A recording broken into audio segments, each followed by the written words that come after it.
Condors Esports is innovating intercollegiate gaming in Ontario and beyond. We've built a community where you can compete, play, and work in a dynamic program accessible from all campuses. Condors Esports is more than just gaming. Here, you'll find empowerment and inspiration in state-of-the-art facilities equipped with the latest technologies and unwavering support. We are varsity athletes, turning victories into championships as high-performing gamers. We are relentless, constantly pushing our limits and pursuing excellence through every match. We are Condors. Gaming connects us on campus or online, all through best-in-class equipment. We're building a foundation of experience, powered by our passion, and developing skills that drive personal and professional success. We are eager students, transforming our dreams in careers in dynamic and emerging industries. Condors Esports goes beyond gaming, fostering enduring friendships, unforgettable experiences, and meaningful connections. This is your chance to transform your passion for video games, esports, and technology into something impactful. Learn how Conestoga is introducing Condors Esports to your campus and connect with fellow Condors striving to soar. We are Condors.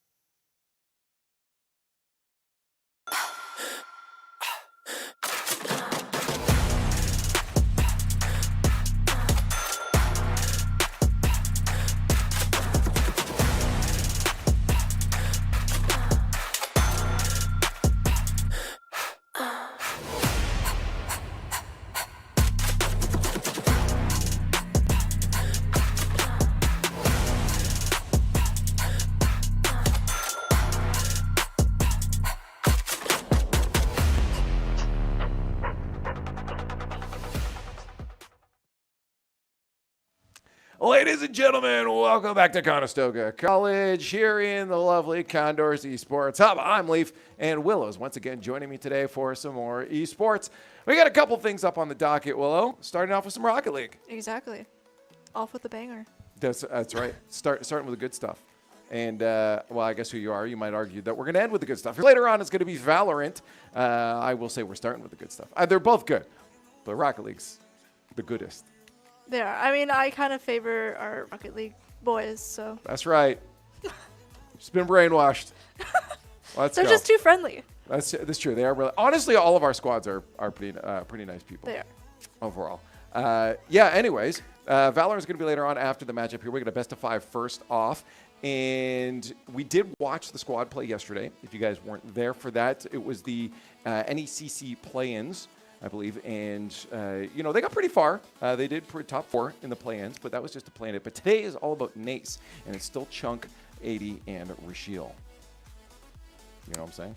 Yeah, actually, I was kind of stalking Rashiel. I kind of just, yeah, I just stood behind him and watched him. Oh, I was going to say, I don't think you should say that on broadcast. Now there's evidence. Yeah, I actually follow him home. Okay. I know how he sleeps. He has a pillow. He has some plushies. I wouldn't put it past him, to be honest. I want to put it past any of them. I feel like it's a common thing. That's very true. Honestly, it's a gamer thing. I have a lot of stuffed animals at home.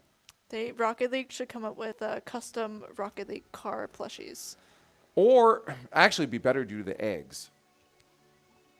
Yeah. Well, have you not seen in the audience members are eggs? Why? Because.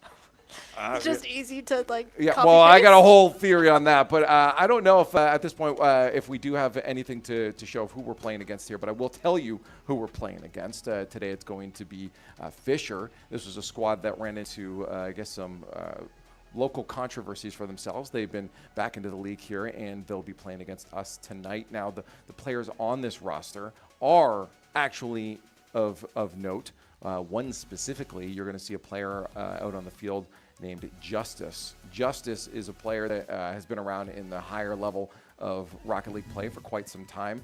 I don't know if I've seen the Kevin play, which is another player, and the third I hadn't seen anything from. So out there on the field, Justice is going to be the one, by the looks of it, that's already doing them good, as they have 2 wins on the board. Condors as well, already 2 wins on the board, so we're tied up with them right now. But this is a squad that really is going to test our mettle and the things that you've seen the boys working on. Really? Yes. Am I going to see more demos today? You're probably going to see a lot of demos here, but probably there's going to be a lot of high-flying gameplay, in all honesty. I mean, if you want to give a recap over what we saw from them yesterday, because they made some adjustments throughout the day that ended up in some pretty good gameplay from them.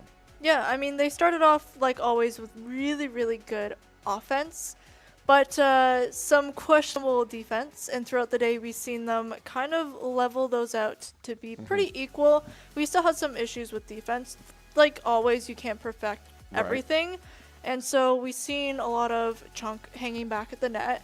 And every time, you know, someone might have gone out to save the ball, someone else would very quickly be in behind him.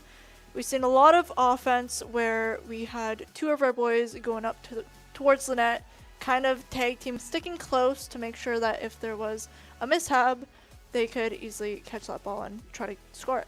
Yeah. Honestly, throughout the day, we saw them make those adjustments where their offense got a lot stronger. We saw the the first and second man play a lot tighter, and that was something early in the day that was causing them problems. Is that second man way too far away to capitalize on any opportunities they may have had in front of the net? And as you said, they got a lot tighter, and there was two people playing that offense, and it just made it a lot more threatening. And then defensively, again, still some holes to be worked on, and it will be those holes will show up against a squad like Fisher. I mean, these are players that will be able to put threatening shots on target that you need to save and recover from. But we did see the defense get a little bit better, as we saw Chunk specifically taking that ball low in the corner, trying to work it out with some low dribbles and low 50s rather than trying to bring that through the air. So for them today, this is going to be probably the focus is to pull that same gameplay they saw yesterday into today. I wouldn't imagine there'd be too many drastic changes for them. I hope not. No, it's just about getting their feet warmed up against a squad like Fisher. Yeah, and it is best of 5 today. That's correct. Yep. No more best of 3, which were a little nail-bitey. Yeah, those get really close because, I mean, you lose one game in a best of 3, and you're now at match point. Yeah. Right? You now have to think, oh, if we drop one more game, we're done. Whereas the best of 5, you drop another game, okay, we're at match point, but we had that leniency. We've had enough time to get warmed up to this opponent. What do we do to start turning things around? Reverse sweeps, though, aren't always easy. It's a big mental battle. I'm trying to keep my hope. Yeah. So, like, you did it yesterday. I did. Mm-hmm. I did. I was telling telling Frizzy that actually I try to keep my hope even when I'm told that we will probably get steamrolled. I still try to keep that hope. Yeah, I mean, cry a little, but it's okay. The big thing is, I mean, even as a competitor, whether there's you know, okay, realistically, this is going to be a difficult challenge. You still are a competitor for a reason. You want to win, right? And it's a good mentality to get into these things saying, hey, if I'm competing, I have to believe that I can be the best. So let me get into that mentality that I'm the best. And if you can hold that, you'll surprise yourself at how well you can end up playing. And it's always interesting talking to the players and seeing that initial confidence of, yeah, we're going to just absolutely dominate. It's nice to see. Sometimes I get a little there's our boys. They're very, very excited. Look at them. Look at that confidence. Very camera friendly. Such lovely faces. I love it. Look at the smiles across the Who are they talking to? Someone talking smack to them already? Now they look serious. It's actually just Laval players that are just yelling at them. That'd be really funny. They're just talking smack to them. They actually could have been talking to. There's no one over there except for the Val players. Yeah. Oh yeah, no, they definitely were talking to them. The Val players are just going, haha, we got the desk, not you. But that's true. They have more players. They do. That's the only reason why. We'd get it otherwise. We're better than them. I wonder actually how. Who would lose more in each other's game? I have a feeling that the Valorant players would lose more. I feel like they would. I feel like Rocket League is, although Valorant is technical in itself, I feel like Rocket League is just slightly more chaotic. Well, it's also the fact that the skills don't transfer. Most of the other Yeah. players have probably. Although the other question is, who do we put on as the other two players? If they're going up 3v5, they might not even We'll get a just single put kill. Coach Hurt on. But put Coach. He plays us too. He's worth 2 players. I would imagine they would at least get some kills. They probably wouldn't get around though, like realistically. So I guess it depends on how you determine who got beat worse. But the FPS skills are transferable from other games, right? Like, Yeah. I bet you if they drop me in there, I would get at least 1 kill against this squad. I wouldn't get around. Would it to be a at all. mercy kill though? No, I would pity just kill? do something completely unexpected. Like, it would just be some dumb stuff you shouldn't ever be doing and you would never continue to get away with, but you get away with it once. One of those oopsie kills. Yeah. I didn't know that was that button. Yeah. Well, no, I would. Well, maybe. But it definitely of me taking rotates that you should not be taking, or using something when you shouldn't be using it, or holding a line of sight that just makes no sense. That's where they would come from. But I doubt any of those. Actually, I've never talked to them if they played Rocket League. I doubt any of them would get a goal. By the way, the game's coming. We're just waiting for a few moments here. This is why we've started to digress for anyone that's watching. The match is still coming up against Fisher. The lobby will be up in just a few moments here. But until then, yes, back to the debate. I don't think they would get a single goal. I don't think so. And for all we know, our Rocket League team could be high-ranking Valorant players. I don't think they are, but I don't think so either. maybe they're We CS could ask players. them. I don't know. I highly doubt it. Maybe, well, usually it's a Chunk and Rashiel that I see kind of playing around in Rocket League. For all I know, 80 could, I don't know, he could play farm sim. Does that transfer over to either of these games? There's cars in both. Okay. You know what? Well, we got the time because we're still waiting on the other team to get in the lobby. Is give me right now, looking at the players. You already gave Farm Sim to 80. What is like the secret genre of each of these players that they would like? I've defined their personalities by a game genre. 80's probably more like Stardew, I'd say. You think 80's a Stardew player? Yeah. I mean, he's quiet, but he's also like mechanical. It's either like Stardew or some like really crazy, like you have to be on point. There's so much going on type game. Super Meat Boy. Maybe he's like a Smash Bro player. 80 would definitely be a Smash Bro. I could definitely see 80 being a Smash Bro player. Or like what's that arcade game with the little spaceship? And you like Space Invaders. Oh, Space Invaders. Like, oh, you're going way back. Okay. Yeah, I feel like I don't know. Okay, moving on then. Chunk in the middle here. So when Curtis and I casted over Rocket League, I said Chunk looks like a farm boy, so I'm gonna give. Well, you guys have already done this. Okay. No, I just said like Chunk just looked like a farm boy. He looked like someone who could like throw a 60-pound hay bale for free, for fun. Yeah. I don't know. So maybe. I think he does actually. Saw him in the hall. He's just carrying hay bales. Yeah, Chunk, I feel it's like a mess everywhere. maybe Yeah. like it's a tough. truck sim. I wish I had chat open. I don't know if they're sending that. Trucks. Oh, okay. Yeah. No. I could see that. He's got a full cross. You ever play Cross Country Canada? What is that? Okay, I might have just aged myself a little bit there. We played those on the computers in school, the old Macintoshes that they had.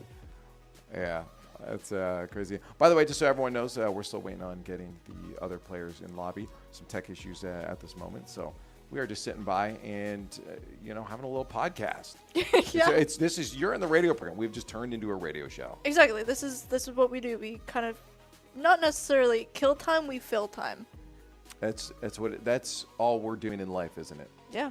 What do you think Herd plays? Herd is I don't think Herd plays anything. I feel like I actually have Herd's a just a phone support game dad. where you just grow plants. I feel like Herd grows plants on his phone. Okay. I don't know, he seems, or like cat An games. herbologist. Maybe he plays cat games or dinosaur games. He seems like He likes cooking. He made cookies today. he did, and I tried them, and they're really good. Yeah, I've had them before, and I'm very much looking forward to these ones coming up here. Just so everyone knows, I'm watching some lobby fill up right now. I don't know if there's going to be a lobby test or not, but the match should be on its way in just a few moments here as the players are getting in. We never got to Rashiel, so we'll give you guys time to think about that, what kind of game he plays. But right now, the game that they're playing is Rocket League. And it's a best of 5 up against Fisher. The squad that we mentioned maybe a little bit of trouble. And they know it too. They came into this, Willow, saying, we know this is going to be a hard matchup, but it should be fun. Did they? Yes. I must have missed that I wouldn't lie to you. conversation. Well, we'll see how much fun they're having. Like getting some goals. Already some pressure from Fisher. Towards them, 80. Trying to get another touch off an air dribble, but it goes back to mid, intercepted. Rashiel looking for the backboard. There's Justice. I told you that's the player to watch out for, and already see it flip reset into a followed up air dribble. Mechanics will definitely be Justice's forefront of his arsenal. The problem they may run into, though, is synergy around the rest of the squad, where the Condors may come in on top, and there it is. As I say it, they try to go down to our end with some mechanics, scramble to get back to defense, and a missed play for them turns into a good pass out for us. Nice little setup. Thank you, boys. Condors up 1-0 against Fisher. Tasek, the Dominus, looks for a flip reset, takes it to the ground. Instead, actually beats out 2 players. Justice just has to beat out 1 more. The weirdest touch ever. And awkward all around for the Condors. Chunk with an egregious miss in the corner. And then a soft touch there. There's not much Rashiel can do. He thought the shot would come out. Yeah, that was an awkward goal. I don't expect too many more of those to go in. I hope not. Kickoff goal. 80, flip reset, takes it to the ground. A little pop. A little poppy pop. That's what I like to see. I see the boys are bringing their A game right now. Yeah, that was a good cheat from 80 as well. You see, instead of using his flip reset, got his reset on the ball. Could have pulled it forward, but he noticed the defender. Probably would have expected that play and made the save. So he takes it low to pop it on his car. Because the defender had no boost, he got it just high enough. The defender couldn't save it. A lot of decisions made in split seconds. I don't know how their brains don't explode. They're young. They will slow down and get that at Rocket League like me. Well, I mean, they do drink a lot of Red Bull, so I'm going to chalk it up to that. That's fair. My heart can't take that anymore.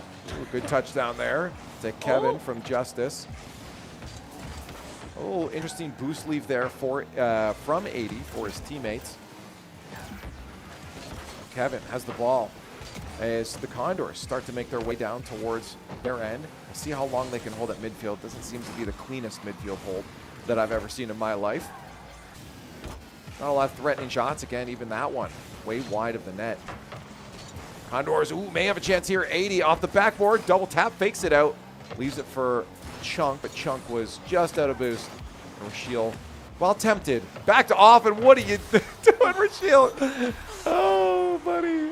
I thought we were going to see some replays of yesterday where the ball just teases everyone and somehow it gets shot out and saved. No, unfortunately, Rashiel put that off our own crossbar.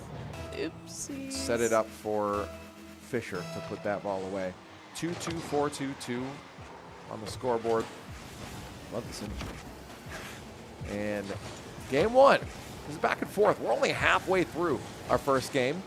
This one feels long, but it feels nothing like yesterday. 5, 6, 9 mid-overtimes. Those overtimes were rough. I have a feeling it won't happen here. There's a couple mistakes being made by both squads. For us specifically, it's defensively, but I will say 80 is looking pretty good on the offensive half today. If you can feed that ball to him down in that orange half, I think the Condors should have a nice go at this best of 5 against Fisher. Fortunately, the defense is what I mentioned just before, having a little bit of a problem. 80 missed that touch. Chunk tried to make the read. There's not much you can do there. But again, those first touches, both Chunk and 80 now. A couple mistakes on defense leading to goals for Fisher. But we have seen them make changes before pretty quickly, so fingers crossed they start doing that and get that defense up and start getting some goals back for the Condors. Yeah, unfortunately, a fourth one makes its way into the net. It was Justice to start it up. Good pass from him. And good speed from Tay as well.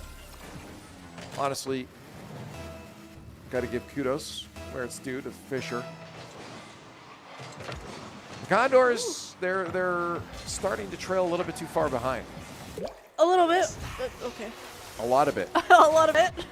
Very quickly, we got corrected. 5 goals on the board now for Fisher. Surely 3 goals can be at minute 50.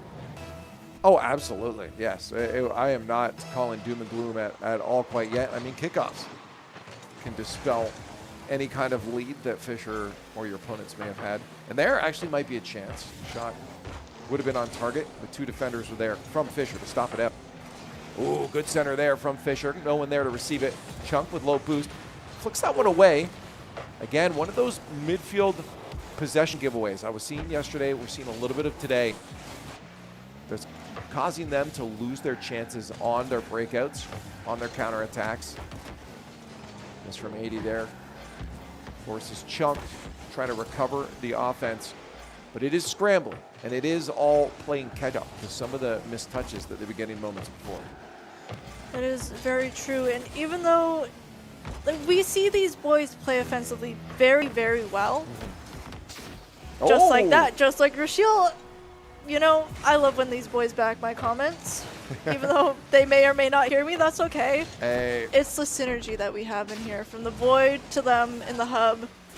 That's how it works. But these boys, if they can just even out that offense and defense and win these kickoffs like I've seen them do multiple times before, we can see these goals being made multiple times and get that catch up and possibly even inch just even 1 goal over to steal us the win.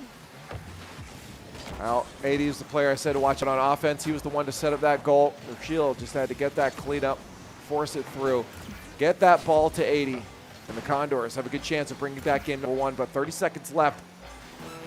And they're going to have to work some magic. Probably potential for 2 to maybe 3 more plays down the other end. It's not going to be easy, though, as the demos start to come out. And they're down a player. Yet again, no boost and a flick with a possession giveaway at midfield. Condors struggle to make it out of their own end. It's Tay causing chaos. There to follow it up is Kevin. And Justice looking for a 6th goal if he can. All he'll need to do, buy a little bit of time. Double flip reset, triple flip reset. Oh my God, if that goes in. That actually would have been nuts. I told you that's the player to watch out for. And yeah, that was a show of mechanics. Justice, the problem is that he's starting to go for that. Sure, it was 0 seconds, and the Condors aren't going to win that match anyways.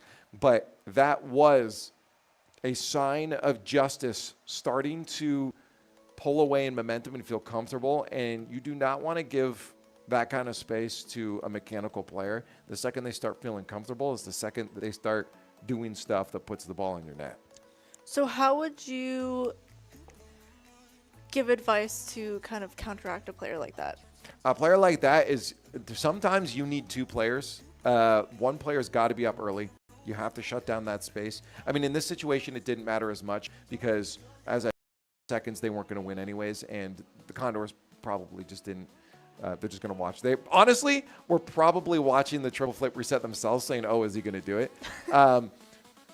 Just because, you know, Rocket League players like to see cool things happen. But if that was a situation where they needed to defend, it's really tough because you want to have a defender from underneath going up to try and save that. The problem is that you have a backboard defender trying to go out to meet that. It's a lot harder because you have to pick your horizontal plane, or sorry, your vertical plane that you need to be on, rather than having to shoot straight up that a lower defender would. And when you're jumping off the backboard, going towards the ball and you miss, you're now way out of the play. Whereas a vertical player, they can just come straight back down. Chunk almost had a goal just then. That would have been nice to have off the bat. I would have loved to have seen that. I will say I do got some favoritism towards Chunk. Not sure why, but I do. I'm going to admit it. Oh, that might be a cleanup. We have Fisher going for some crazy. I think Fisher has recognized our defense. So if you can talk to your boy Chunk right now and tell him they got to lock in. I'll send some alien signals his way. Thank you, because Fisher is definitely starting to recognize some of the holes on defense. Thankfully, the Condors find them off guard. And a miss on the backboard. What was happening to Kevin there? But doesn't matter. Ball in the back of the net. The Condors up by a goal. But we do know that changed in that game number 1, so it's not over yet. That is very true. Hopefully, I just want to see these boys do well today. I mean, we kind of always want to see the Condors do well, but... You can say, what days are you saying you don't want to see them do well? I don't know. Maybe the days that I'm like really badly sick, got a fever. One of them said something mean to you? Yeah. Little evil side eye my way, and I'll just crown their downfall. That's true. Well, not today. Absolutely not. These boys have my heart, and I will cheer them till the end. Fisher is now starting to pummel our defense again. A lot of times we've been in without boost.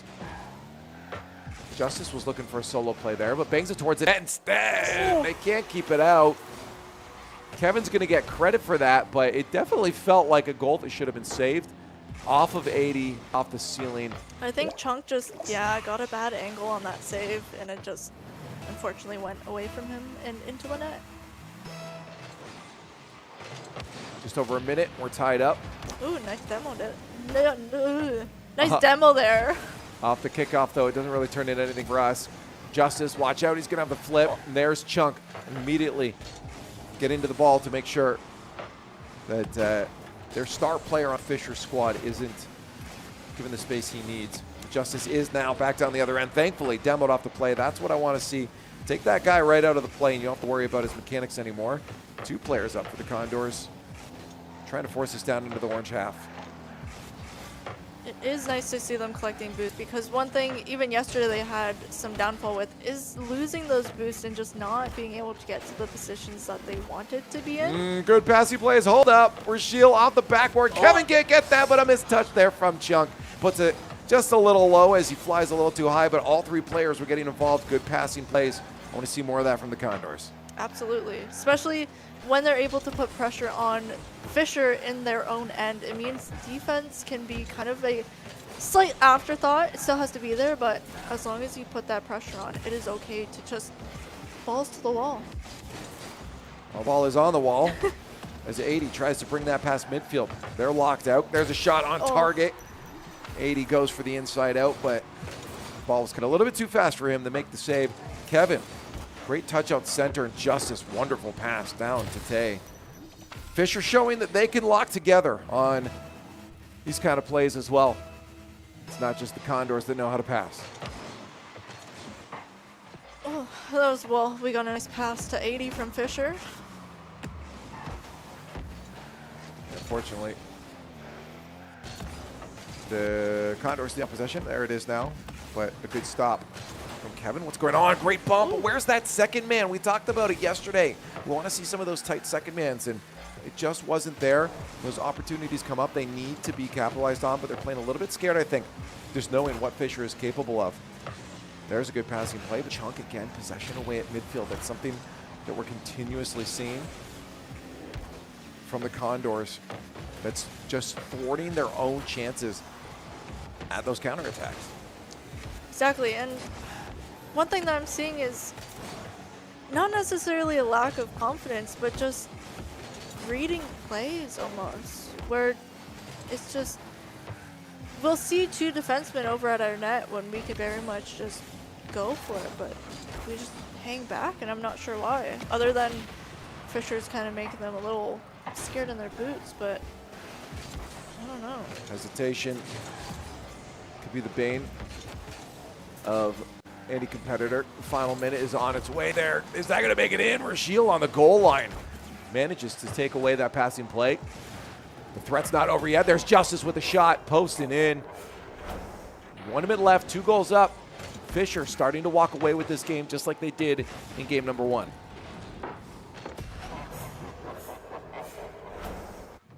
What you looking at? I like the little net finishing moves. I don't know what's Oh, called. the goal celebration. I like this little Explosion. spooky one. Yeah, it's a newer one. Is it? Yeah. Very spooky. Ooh, good slow play there from 80. Fortunately, the 50 makes it back down in their own end. 47 seconds left. Big moves will have to happen here. Shield low boost, it'll be chunk at 80. They have to move up. Watch out, Justice is there, but he's a smart player. He knows what you can do, 80. Steals that away towards the net. Rashiel has to clear it high, but there's Tay. Also a solid player. Flip reset for himself. Dominus is trying to get in the way. That ball is still slotted in front of the net. Rashiel, goal line save. 80 tries just to push that past midfield.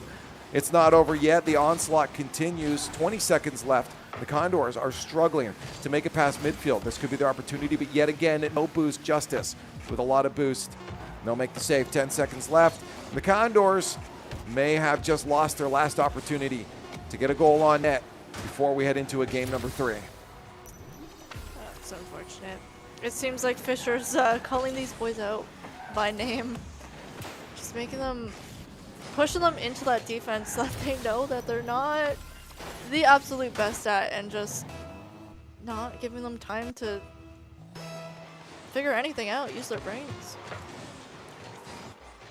Two things I need to, of course, see them clean up. The defense definitely having some trouble. But again, it genuinely, I actually almost want to sit down and do some VOD review with them after, but in case I'm mistaken. But to me, it genuinely looks like there really is a problem with midfield. A lot of times when they're trying to cross over onto offense, they're getting a touch on the ball that's putting the ball just too far out of their reach that gives possession back to the hands of their opponents. It's happened yesterday. It's now happening again today. And if they can maintain that control around that midfield, they're going to be able to break out of their own end and not end up on defense. And those holes that they may have in defense aren't going to be as apparent because they're going to spend a lot less time down there. Yeah. So when it comes to these mishaps that we see the Condors make at this mid-line, that we see them make, unfortunately, quite often, would that be a comm fix or would that be a play read fix? It's a player thing. It's definitely it's a Rocket League inherent trait to any players. We like to hit the ball, and if we can hit the ball, we're going to hit it hard. Yeah. It's just something we like to do. And oftentimes in the early days of Rocket League, you saw what we call boomer ball. Actually, I'm curious to see what this year. The Condors Rocket League squad are unbeaten in the first 2 games of the NACE Premier season. We did know that, actually. We saw the scoreboard earlier. Can they make it a lucky number 3? Good question, stat card. Good question. We're hoping so, but a reverse sweep is going to be mandatory for them if they want to fall through with an undefeated streak here in the NACE League. But against Fisher, it's not going to be easy. No, it will not. And we've seen Fisher make some kind of, to me at least, some mind-boggling plays. I mean, Justice himself, kind of a little bit of a god here. But the Condors need to get themselves together. They need to piece it together, get that defense going. Maybe make some, I don't know, physical plays, get these Fisher players out of the way, and then just push offense really aggressively. Again, watch right here. Rashiel with no boost again. This one was a bit better, though. That was a much better forecheck than we've seen previously. Oftentimes at midfield, they're hitting the ball with no boost, with no follow-up, and just giving that possession away rather than taking low 50s. Rashiel did have a chance there, though, to put that deep in the other end and steal a boost, so it was fine. But they are stuck on defense again. And Fisher finds the first goal of game 3. I believe we took the first goals in game number 1 and 2, but maybe it's a good sign because they ended up winning those games. And if they're getting the first one here, maybe the trend will say it's our turn. Maybe, but I did notice that all 3 boys were out of boost at that goal, so I wonder if that, well, it most likely was a huge play in how they got that ball in. No, the boost stills are, I mean, it's so hard to make plays defensively when you have no boost. You have so many less options to make. So if an opponent's their opponents are boost stealing effectively, they're going to be trouble. This is also trouble. Oh, look, Chunk's sending it out, so at least, oh, well, there goes one of our boys. Yeah, and this is something that is going to be on the minds of Fisher more than ours. You were asking for demos. I don't think the Condors are going to be looking for that too much. Again, in my opinion, it's what we just saw there. That was a much better hold. Chunk had boost this time. He had a little flick up to himself. It was the get over defender. He wasn't just giving away possession. And we almost had an opportunity as a result. And we are seeing when they go offensively, we are kind of loose with that second guy, like you said. So we just really need to tighten up all around. Try to make these plays, get the ball in, and just recover even slightly. Try to make some plays, get some goals. Preferably another win. Kind of stay them off. At the halfway mark. We're only 1 goal down. Great 50 there from Chunk. Follow up, no second touch for him. 80 playing a little slow there, but he does manage to get that ball lofted nice and high. Justice is going to take possession. Someone needs to be on him immediately, though. Rashiel is going to take the honors. There's 80 with the follow-up, but the shot way too low. You want to slot that one high. Let's see how Chunk does now. He's got a flip reset potentially. Nope, he goes for the touches instead. Straight air dribble. But of course, the backboard defender is going to be able to stop that. 80 with full boost is the last defender. He's not going to be able to get that super far down to the other end now. But at least he does get it to the other side. And now a lot more control from the Condors, and you're seeing us on offense a lot more. They have stopped giving away possession at midfield as they had been before. They have, and one thing about this is definitely refining what your plays are and definitely getting comfortable reading your opponents to a degree. But there's still some gaps in our play. Well, I like this, though. 80 seems to be on the matchup against Justice, and that's kind of the mix I wanted to see. As you said about reading your opponents, 80s to be able to follow those mechanics of Justice quite nicely. Chunk's getting a lot more involved on the offensive half as well. Here he goes now. Just enough boost to be able to get a 50 and keep it on the orange half. Follow up by Rashiel, but they get all tangled up in each other's tires. 80 off the ceiling. Flip reset. Drops the ball. Possession hand away. 58 seconds left. And the Condors still down a goal. Need one final desperate play to bring this into overtime. Would boost steals here be no? Boost steals are something they want to be watching on the way out there. This was an absolutely crucial touch that Chunk needed to get there. He's definitely going to be saying my bad on that one, I believe. Off the wall there, positioning. Was playing for a loss, but without the boost. It was interesting. Regardless, and 2 goals down. Condors are looking at an 0-3 sweep from Fisher. They can't get 2 more in these final 20 seconds. I would like to see them get at least one, make them happy a little bit. Oh my God, Justice. Yeah, no, not when Justice is doing something. That was a beautiful play. Hey, we can still celebrate some good Rocket League. Justice, look at this. Uses the flip to get a second touch, throwing off both of the defenders. That was beautiful. That was a great play from Justice to set that one up. Utilizing the fact that when you flip in the air, it cancels all vertical momentum. So he just stalled in the air and was able to keep that ball away from the defenders. Interesting. So would that be something that he would really have to think about, or he knew what he was pre-plan? doing. Knew what he was doing, that's for sure. Hey, maybe one on the way out. Let's do it. Come on. Oh, he doesn't have the boost. They're going to help us out. Thank you, guys. That's a pity goal. It definitely was. They were helping them out. But Justice, I told you, the player to watch out for. And just to make sure you know that, he gets the one and only goal for the Condors in game number 3. And unfortunately, we got a none and only game wins in this series. The matchup going to the hands of Fisher, a team we knew would be a little difficult coming into this. And you saw, I think the boys were definitely, they're obviously going to be upset, but they didn't do as well as they probably could have. I've seen them play significantly better. But their faces didn't look too distraught.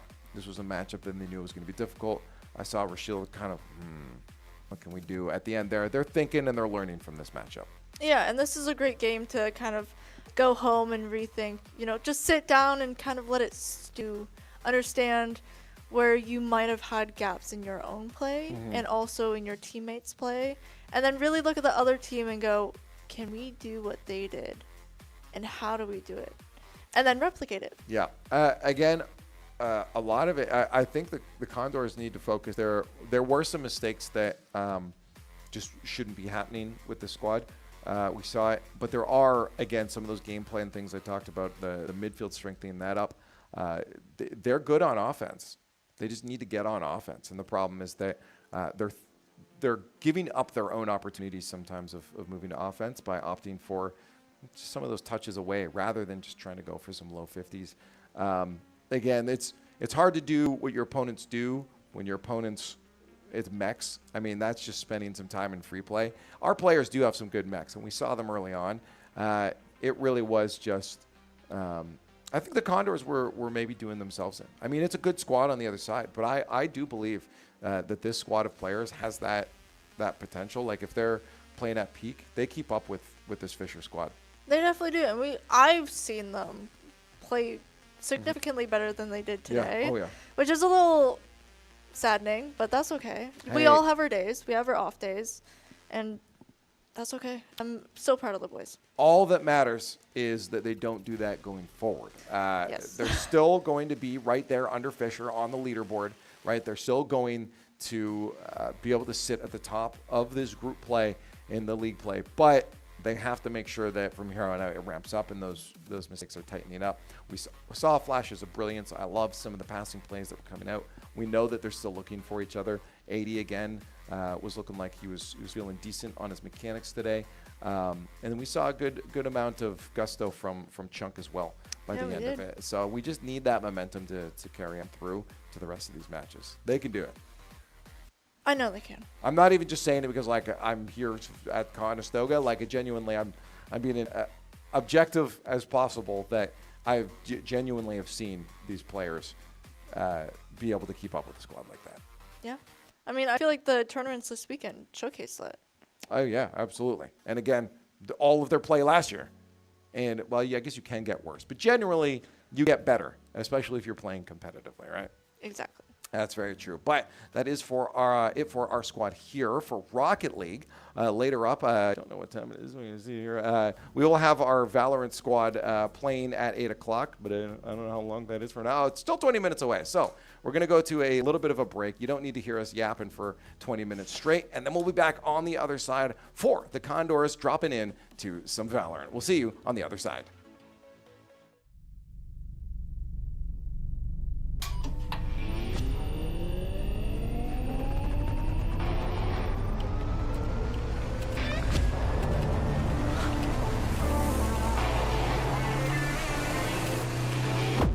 Conestoga College is setting the stage for a new era in gaming. In 2025, we're opening a state-of-the-art esports venue, a premier facility for high-performing gamers in Canada.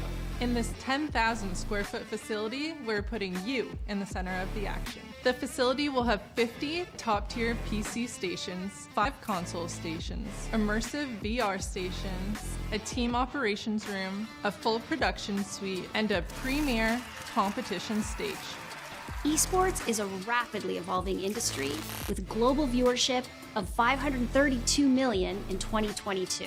This initiative goes beyond esports. It's also a platform for forging bonds, making memories, and creating connections. Since 2020, Condor's eSport continues to evolve, providing industry-leading facilities and experiences to the esports community. Conestoga's esports venue expresses a sustainable and intentional future to compete, play, and work. All powered by gaming.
Esports is for everybody.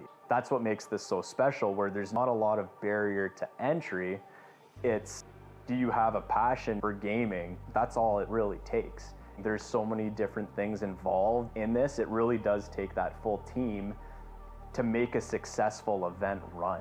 And that's what this program does. You got the lighting going on, you got the video capture going on, you got the whole production crew that are packaging this all together, you have the shoutcasting that's happening. We want to be, that pinnacle for esports. We want students to come here, learn from industry best, and launch their careers in esports. You have that new arena that's being built. To have that investment through the college, it proves a lot. We're invested in this. This can lead to something really big and something really neat and something that you're really invested in. It's $1 billion industry, and we really can't wait to see where this goes.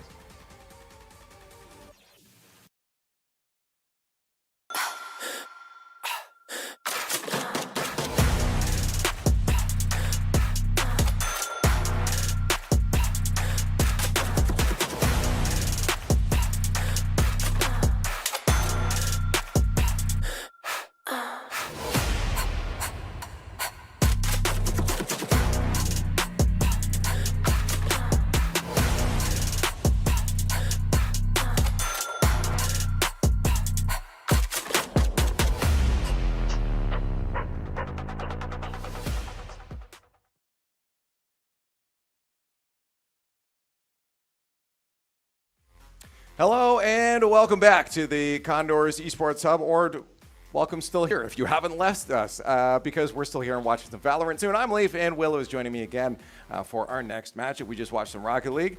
Did not go too well.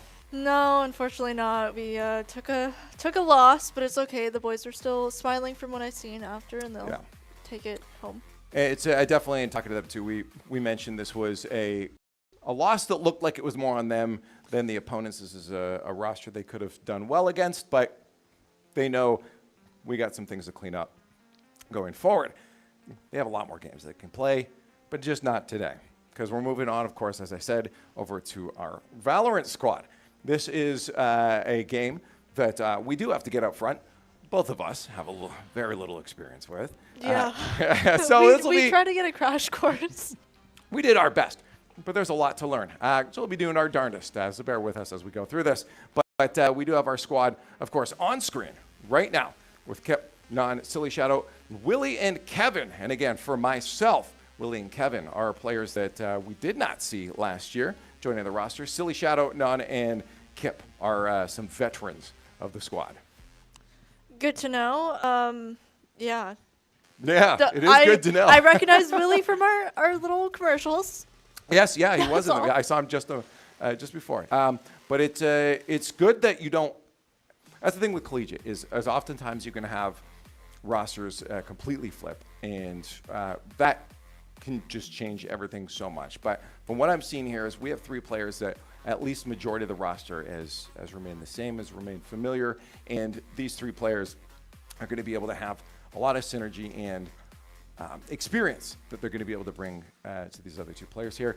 And what's good about it is that we have some of our good fraggers still on the team here. And of course, the map band picks are coming up on the screen here. Lotus, Icebox, Haven, Ascent, Abyss, Sunset, and Bind are going to be the maps. Now, it's going to be hard because going off of what this squad liked and didn't like last year, it's going to be a little bit out the window once you bring new players on. The roster switches up.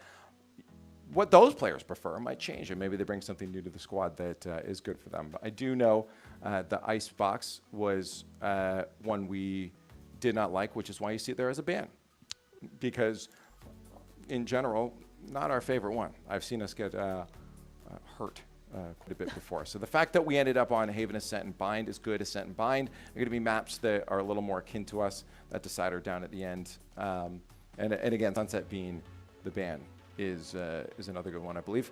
Yeah, that was us that did it. Cool. That makes a lot of sense then. Okay, a little bit of knowledge still sticking true to what I picked up last year. But Haven is a map I have, if I have memory of it, is completely gone out of my memory.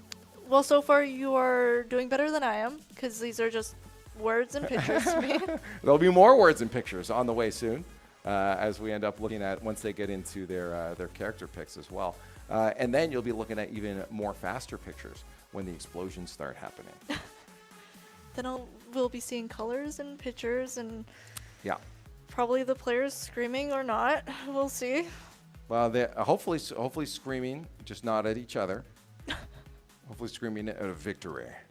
The dubs on the board. But these are a bit longer. If there is a loss or a complete win, it's going to take a little bit longer than it would for our Rocket League match that happened before. And if this goes the distance, significantly longer than our Rocket League match before. Again, for the Condors, I'm excited to see what these two new players that we're going to bring to the roster. Before, we'd always just have our entry frag with Nan. I mean, that's a player that oftentimes was our player to watch. Although anytime we picked him as the player to watch, other players popped off. So hopefully, now that we haven't said anything about that, he'll be popping off today. But yeah, watching him play is really fun. He loves that aggressive play. He loves just getting right into the opponent's faces immediately. And I'm guessing we're going to see something similar to that today. What do those zeros mean? That means there's no points. I think. I hope. Or someone just stole them all. Or it hasn't been updated. I think it's updated. The first one is probably the accurate statement. I think so. I think they haven't played yet. This is the first game. All right. Well, I don't care. We're at the top. Let's end the semester. At the top? Yeah, we're number 1 right now. We are always number 1. Our zeros are better than their zeros. Exactly. Big eggs. They're eggs. Eggs are not circle. They're like. Oh, well, yeah. Well, you call them. Do you know? Have you ever called a zero on a scoreboard a goose egg? Oh, no. That's a very common phrase in hockey. I don't play hockey, nor do I watch it. Well, there you go. That is why we wouldn't have called them then. Yeah, goose egg. I usually call them nil. Yeah. Zilch. Nothing. Nil. Goose egg. Donna. Nada. Yeah. Just like our knowledge of this game. No, it'll get good when we get into it. If you watched any kind of CS, things will be relatively familiar. There's just a lot more abilities that are going on. It's not just the weapons you got to keep an eye on. A little bit of magic on our screens. Yeah. Actually, I am curious. I don't know anything about the lore either. I'm pretty sure there's like movies, I think, on some characters. A lot of these games tend to do that because they want to keep people interested in multimedia platforms so that they can continue to invade your brain with their IP throughout the rest of your life. That's what they do. Look at Riot. I don't play Riot games. No, but still, you know they got movies and all that kind of stuff. Yeah, and I mean, it's also movies and TV shows, and that style of storytelling is easier for a company to do than writing it out like Call of Duty does in a little template that you go in and look at the back lore and read it, where it's easier to just put it on a movie screen, have someone sit there, popcorn, let it play out. I miss the good old days of booklets in our games.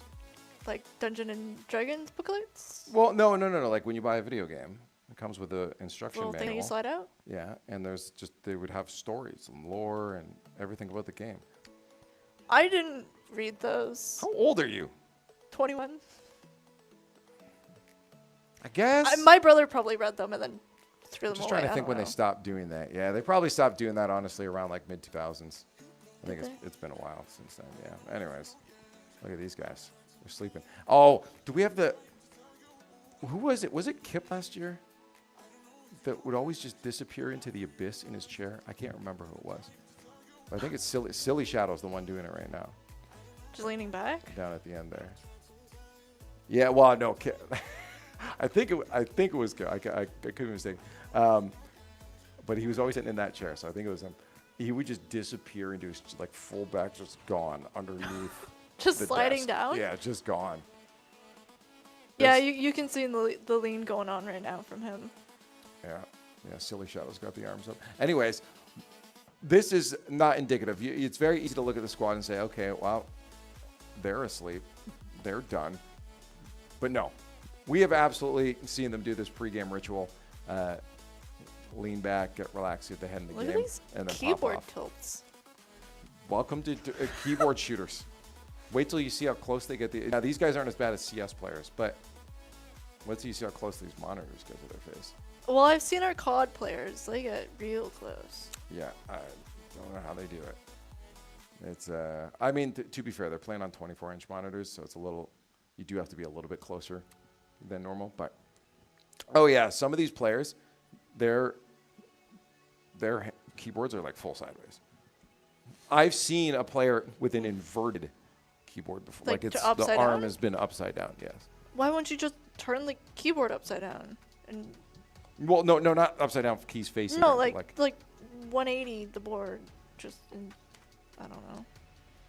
Because they like their hand like this, backwards. Although you guys right. can't see it, but yeah, no, it's easier to press buttons this way. But yeah, shooter players are like that. And again, we're looking at one of the newer players on the roster. We'll see what role he tends to fill. I'm actually curious about Willie's seating position. Last time I watched this stream, I got really curious on why he's so back turned to the team. I guess he's got like the coach's in the computer. corner. Yeah, he's got the coach's computer right now, I think. Or whatever. Yeah, he's at the corner. It's actually a good shot because now we get to see his face and we get Nan in the background as well. Oh, a little bit of Kip back there too. Look at him. It's poking out past his nose. Hey, Kip. How you doing? What's going on? I'm not sure what's going on in the lobby. It looks like it's about to get there too. So we'll have our agent picks coming up in just a few moments here as we stumble our way through what's going to be a Valorant match. Up next, again, it's just with these games, there's always just a best of 3. Whoever wins 2 maps is the victor here. On the other side, our opponent, I also have no clue their skill level, what the anticipation going into this is. We didn't have enough time to grill the players before their matches after the Rocket League match, so minimal knowledge. What was that? New teams. New teams. New teams. New teams? New teams. Who teams? Who are they? Who are they? Tell me. The new teams? You know them. You're best friends with them. Am I? Yeah. Yeah. I saw you talking to the opponents the other day. Yeah, actually, yeah, we live together. Yeah, give them the money to throw for us. I mean, I kind of just. This did not happen. This is just all fiction, by the way. Don't worry. There's no collusion happening. If we win, it's because we won. Yeah, but apparently all new squads. We don't know what to expect on the other side, which is exciting because this could just be us all of a sudden extremely stopping, or it could be a quick wake-up call at the beginning of the league. It could be, and one of my favorite things when kind of joining a new game or seeing new teams for the first time is looking at their name tags. Okay. And reading them and trying to figure out what exactly the pronunciation is. Right. Sometimes I know League of Legends, our first stream, Curtis and I had 3 attempts at one guy's name.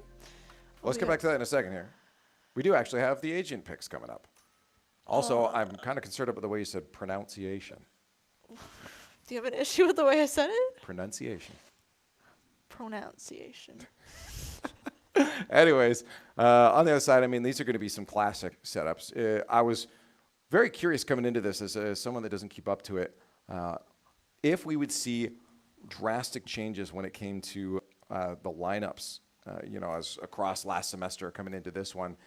It's very easy for patches to come out that completely flip-flop what people are playing and what to expect.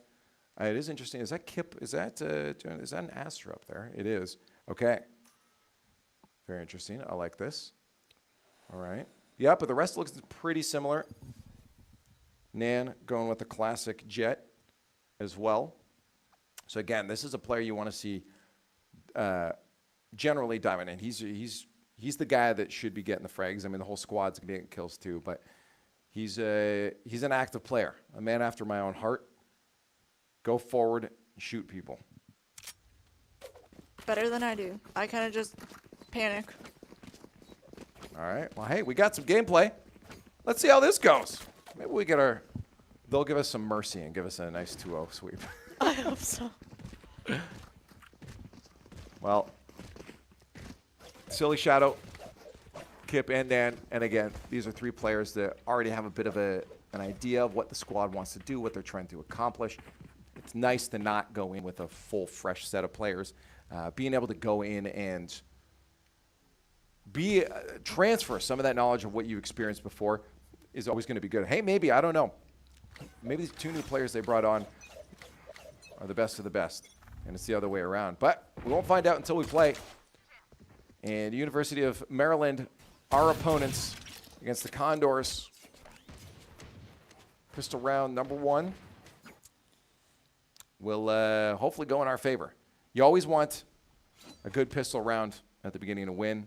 It's going to set you on the right foot. A lot of times that can put you in an advantage to the point that you can end up just winning an entire series as a result of it. Really? Getting ahead in that economy very early on is important. Some early poke and feel right now. Oftentimes you'll see teams dive in. There's one nice good kill early on, but it was only one. Condors trading out. You see another Condor drop, and there's a third. Fortunately, our opponents in Maryland taking away this first pistol round, also getting the spike dropped. Or planted, sorry. We can get at least one poke. We got the information there. Willie. Trying to at least just get a kill. They're going to work in together. That'd be a smart play. Jump through together. See if you can at least get a surprise kill. Hey! Kip on the Astra. Drops one. There's a second one. Pop him. Okay, Kip. Give us a nice, juicy first round. Around that corner, he doesn't know. Fake the defuse, but he thinks he's down the stairs. Doesn't check the left, and it's going to be round 1 for Maryland. That's unfortunate. I mean, to be fair, I would have probably made the same play if I was in Kip's shoes, but that's okay. He got 2 kills. Yeah, no, hey, not too bad. At least getting a couple frags on the board is good. But at the same time, our opponents will slowly start to pull away if they can get a second round. So another simple, low eco round for the Condors. Just going to rely on the mechanics. Pretty much. Mechanics, skills, trying to figure out where your opponents are, taking sometimes wild guesses. Well, Maryland is just hedging their bets right now. Where to go? It looks like they're going to start to commit to C as their play. There it is. Smokes out. And it's a full dive onto C now. But the Condors are set up decently well for that. If they can get a kill, nice. First one down, still 5 on our squad alive. Slow play now to see if they can get the element of surprise. They're pushing back Maryland off that point, and nice we exchange. drop another one. Yeah, at least a trade. Ooh, let's see if we get not quite. Silly Shadows dropped down by Napaso. 3v3.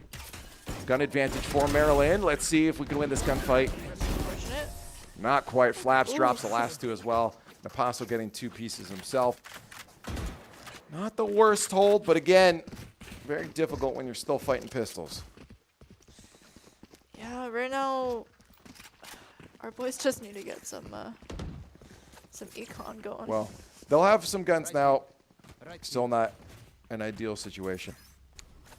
It'll be interesting to see if they'll start going for armor or not. I don't know the values enough to give you any feedback on that question. All I know is that we need the next round. I have the spike. Hopefully we can get it. I would like to see us get it. I'd like to see what a win would be like. Another setup over on C. Maryland loving to trend towards that side, but again, an early kill for the Condors. Puts us on the right foot, and with a little bit better weaponry, this round might actually go in our favor. Through the smokes. 1, 2. Silly Shadow. Can we get another 3? Yeah. Little hat trick. Well, I think we're looking good right now. Flaps the last alive. Oh, no. You feel like that should have been the kill there for Silly, but Willie will have to do it instead. And there's a round win. That's good. That's what I liked. And honestly, the way that we held those first two pistol rounds with pistols for us did feel like we would be in a decent position once we got some actual guns in our hands. That's true, but I do enjoy looking at these knives. Definitely a enjoyer of cool-looking knives. Yeah, they know that. And that's why there's markets built around these things in games. Really? Have you never seen how expensive some of those knives go for in CSGO? Quite a lot here, but widespread. Now, and honestly, I thought it would have been a smart play to have this wider spread for the Condors. They were looking for 2 on A there, but it does feel like another C push. By feel, I mean it is another C push from Maryland, which is interesting. Continuously trying to take down that site. The wall.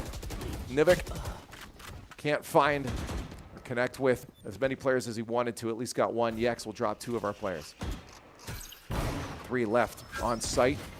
It's none. Interesting. It looked like he was trying to do a little bit of a fake out there, trying to make a play. Yex is quite a thorn on our side right now. I think he's taking. He took down all 4 players, if I wasn't mistaken. Spike planted. All right, what you got, Willie? Just play for save. As he try to get some exits. I think he's looking for some exits right now. As the last alive, you may as well try to keep your weapon. Exactly. Oh, is he going to sneak up? Okay. Maybe try to pick Let's them see off it. one by To one. the left. Can he get the slot? Oh. Not quite. The flick a little bit too left of its target. And he'll lose his life as a result without a trade to walk away with. Condors now down by 2. As Maryland sits 3-1. And again, that's going to hurt us. Ooh, the other team has 3 full armor. It's unfortunate. Yeah, no, and we're going to be back to not having our any powerful machinery in our hands. That is true. However, our team does have some pretty decent credits all across the board, where the other team looks like they've spent some. Yeah, I mean, it makes sense. They're going to want to spend it to try to win this round here, because if they can, it's going to put them at even a more advantage in the next one. Where are our players going? Off into the abyss, it seems. 5v2. Interesting. Yex sitting there already. The ult pulled. Knives out, ready to strike. A site is going to be the plant. Oh my god. Sneaky, sneaky that Yex. Yex is definitely the star player of our of Maryland right now. Seems like it. However, they did seem to do a double take. Unsure if that was an enemy or not. Willie? Another? Pop him. A triple? Ah. At least he dropped one. Force them to rebuy. I'm actually curious what Yex is at for stats right now. First time out here called by the Condors. Understandably so. There it is, Yex. Yeah, 7 and 4. Top of the leaderboard. Those last 2 rounds, he was definitely the guy causing us some problems. The good thing too, though, is that he did use up all of his points there. There's ult. They're still sitting all right for Econ. We bought full though, which is good. Well, almost. Yeah, but we have to use it correctly. You can't really. How do you use it correctly? Tell me now. I don't know. Well, you got to tell me. You're an expert. Just get kills. Is that what it is? I don't know. That would be my best bet. That is a part of it. If you buy full out, like, it's kind of no use if you just lose it right away. That is certainly a part of it. It does feel like, in terms of team play, it's a little off. We saw a little bit of aiming, not being the most pinpoint from the Condors as well, but it doesn't feel like overall they're too far behind. I mean, again, as I said before, we still have the vets of the squad. Willie, honestly, not looking too shabby. If the whole squad can lock it in, it ain't over yet. Next round on its way. Condor's kitted. Couple pokes are smoking. As Maryland tries to tag the Condors just a little bit. Nothing there. As they work their way over towards A site. Some slow movement right now, which is very interesting, but Maryland is moving as a unit, whereas Condors are very spread out right now. Well, that is also going to give some information. Willie was tagged to Maryland. They know where they need to strike. Smokes is out, so they're committing. There they are. Condors know now. Time to strike. And Maryland moving on to site. The battle's begun. No one's dropped yet. The wall is up. And Nan wants to break through, but they'll just hold on. That will force Maryland around to the other side, where I do believe we have Kip waiting around mid. 30 seconds left. See NECC, can you get one as they try to pop on through onto site? A little bit of damage at least. No kills though yet. To NECC's name in that round. Can Shadow come in and try to at least pick one off? All the plant is down. He knows where to use abilities, but Condors again starting to drop like flies. It's still 3v3. Willie taking out 2 again. Willie is the player we want to keep an eye on going forward, because regardless of the Condors winning or losing right now, Willie's looking all right.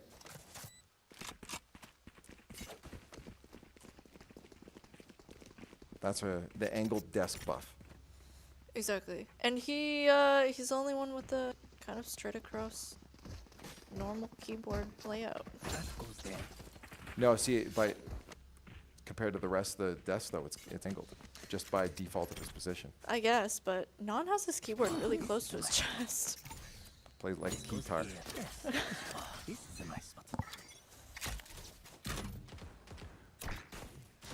Okay.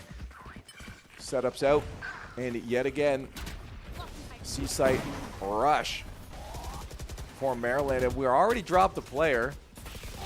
Not looking good for the Condors. Already 4 rounds down. Silly Shadows takes out Jinyo, but Spartacus trades him right back, and that's going to be NECC. Once again, the thorn in our side I mentioned earlier, still ever present. Willie left again. It feels like oftentimes to be the solo player. Seems like it is. He does have backup here. 1, maybe 2, not quite. Kip gets Spartacus down, but not before NECC eliminates him from the round 2. Sixth, sometimes that's hard to say. 6th round on the board for Maryland. Maryland's kitted out right now. Well, that tends to happen when you win 5 rounds in a row. Spartacus with 5k credits. Flops with 5k credits. Willie with 0 credits. We at least do have the operator on the field, though. This is where I want to see the magic happen. Non, wait for that cross. Oh, 1 down. That's what I wanted to see. Get another one, pop it. He's at least going to take the util out, get the heck out of there before any other abilities come in and try to snake him. I don't know about you, but I'd be terrified having these things coming through walls at me. It is pretty scary and unfortunately right there. Effective. Yeah, especially when you're least expecting it. Rest of Maryland hanging around mid. I wonder what their option's going to be. Condor's in a decent setup. You can see A pretty locked down. Are they going to commit to that? Smoke's out. They at least want to at least fake that they're going to go there. It does look like Maryland wants to make a push through to B site. Yeah, they do make that retreat back there, but they're going to get surrounded. NECC somehow takes out Willie. Silly Shadow at least eliminates him. That's a guy you want to get off the board. And they're going to back out of B as well. This is buying us a lot of effective time. But it's not over yet. A spray into mid there. Silly Shadow's trying to connect with at least one body. 30 seconds left. And out of that, no one dies. Spike being planted over at C, and that quick peek around the corner. Kip off the board. NECC off the board. Left is Silly Shadow. Unless they give away a 7th.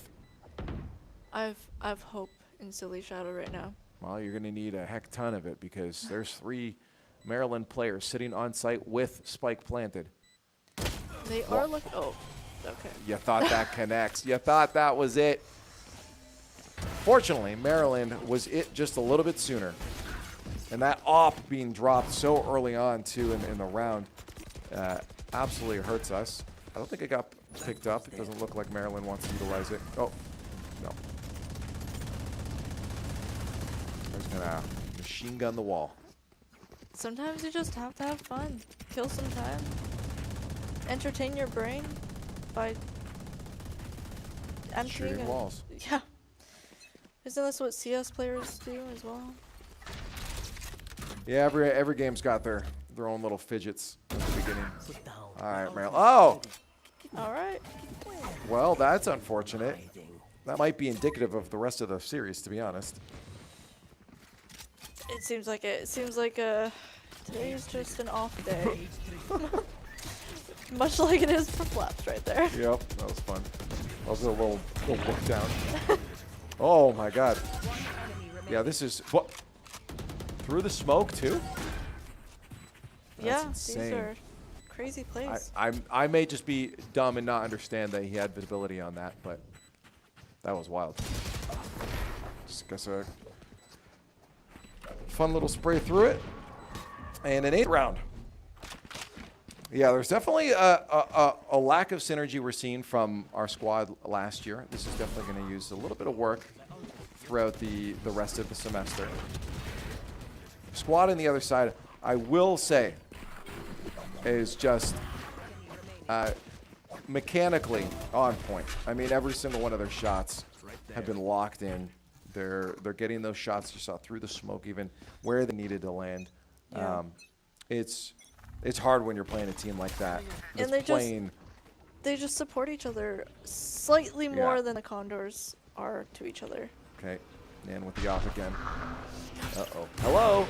Oh, he tries to use the knowledge of them having knowledge to try and get a shot out there, but Nan is gone again. This is not what you want to see. 2 ops dropped early with 1 kill to its name.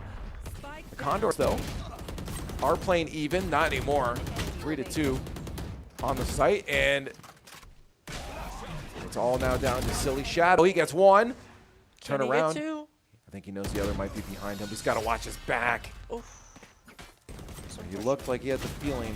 So Shadow last alive again. Couldn't clutch it up. Oof. Execution style.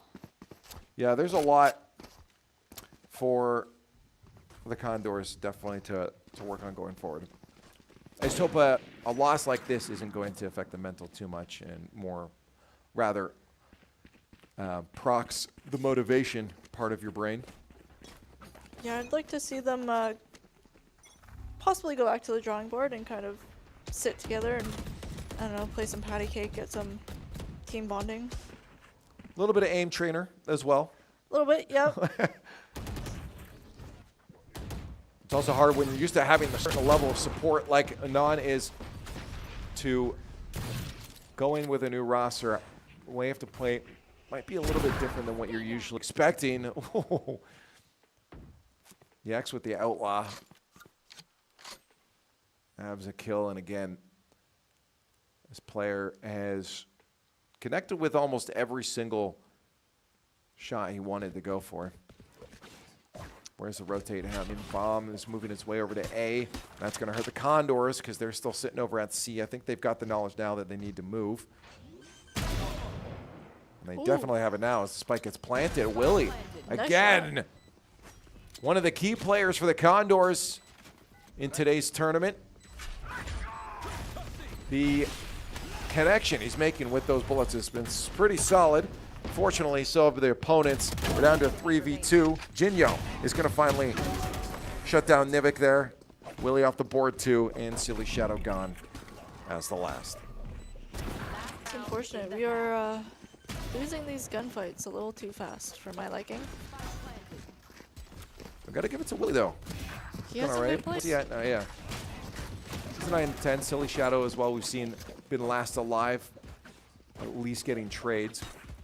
Which is why we see the KD relatively around. What a trade would be. Yeah. 1 off on each. Some sad times, but it's okay. We live and we learn. No, this is the one. Watch this. Kitted, ready to go. No op, but it doesn't matter because that op hasn't really worked out for us in the previous rounds. Oh, look away from the flash. Nice. 1, not 2. Nivik at least gets the trade. Kip is really going at it. Unless someone's playing with this camera. Look how deep they are right now on So the focused. flank. They want to make their way around that backside of C, and they're going to have to do a fast spike dropped. The setup will be there for Maryland. And a retake for the Condors on the docket. 1 down for Nan. Second might come around the corner. He sees it. Going to clean up another. Napaso is gone. Smokes out. This is what we love to see from Nan. This is what I was talking about before. Third will not be on the menu. Still 2v2 2 players. though. Yep. We could win. That makes it a lot closer of a call. 1 down. See if the second comes out. Silly Shadow can connect with the last one. Willie diffuses. The Condors, while very close, managed to get another round off of Maryland. You saw the sigh at the end there from Silly Shadow as well.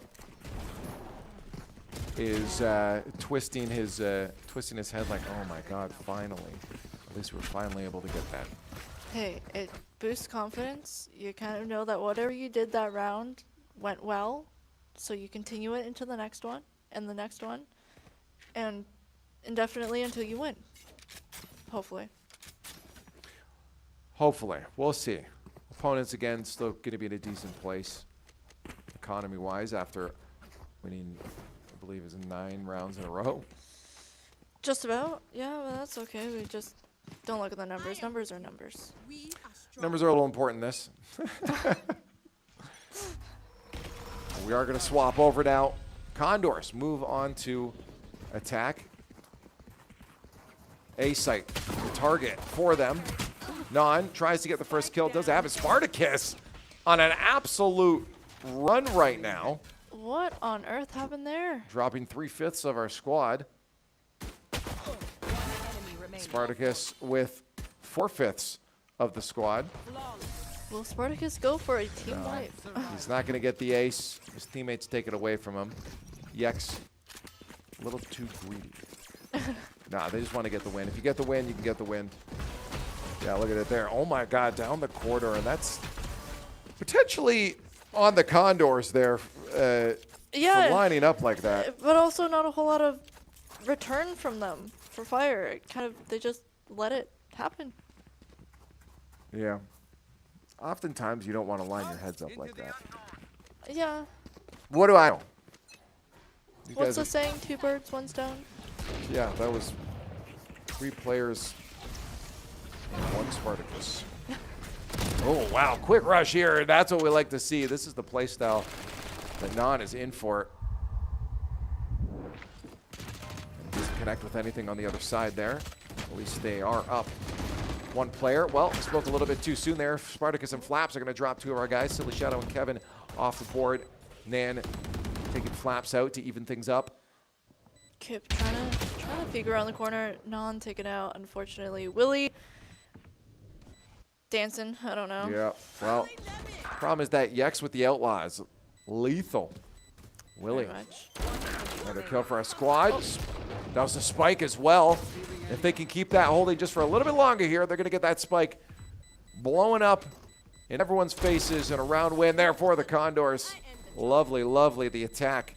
Maybe seeming like this is going to be the side you want to be on this map. Seems like it. Whatever they did here, whereas they were a lot more aggressive, I find, than the last couple rounds. And it was nice to see. We got a good return. We got a win.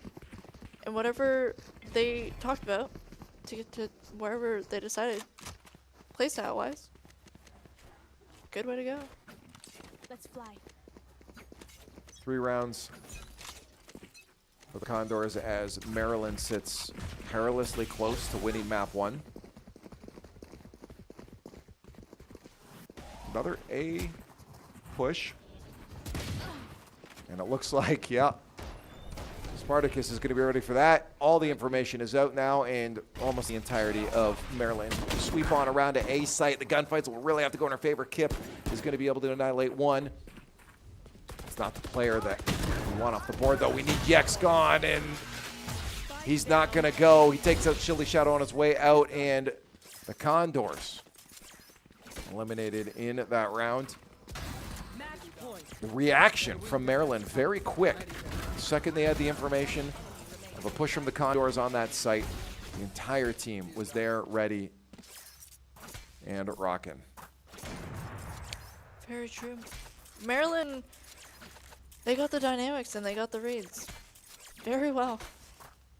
They know how to play this game better than I do. Yep, better than the Condors at this point. There was a glimmer of hope.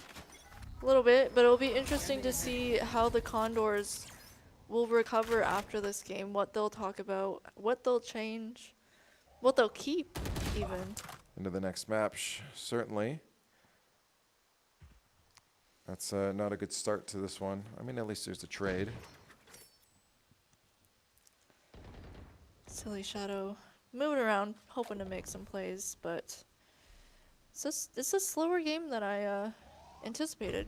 Well, after time, slowing it down like that could be good. Yex just finding a piece of Kevin's body there. Willie at least gets the redemption for him. We go into site with a 3v3. A again.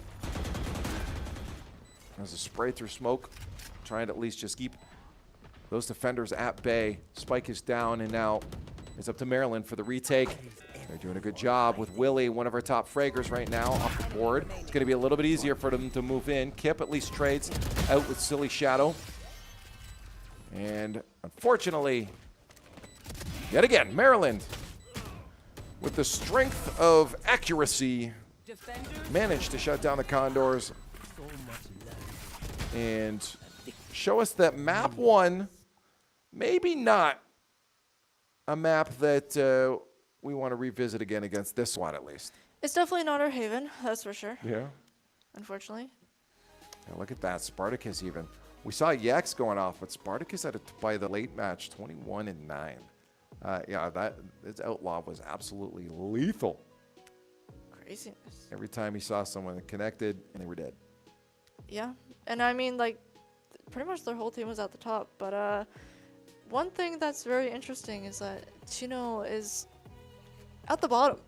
Jinyo, yeah. Hey, I mean, someone's got to be down there. But it is incredible. It's a good thing to point out is that how strongly Yex and Spartacus happen to be rocking out there. I mean, even look at Flaps. I mean, it's just not dying goes a long way.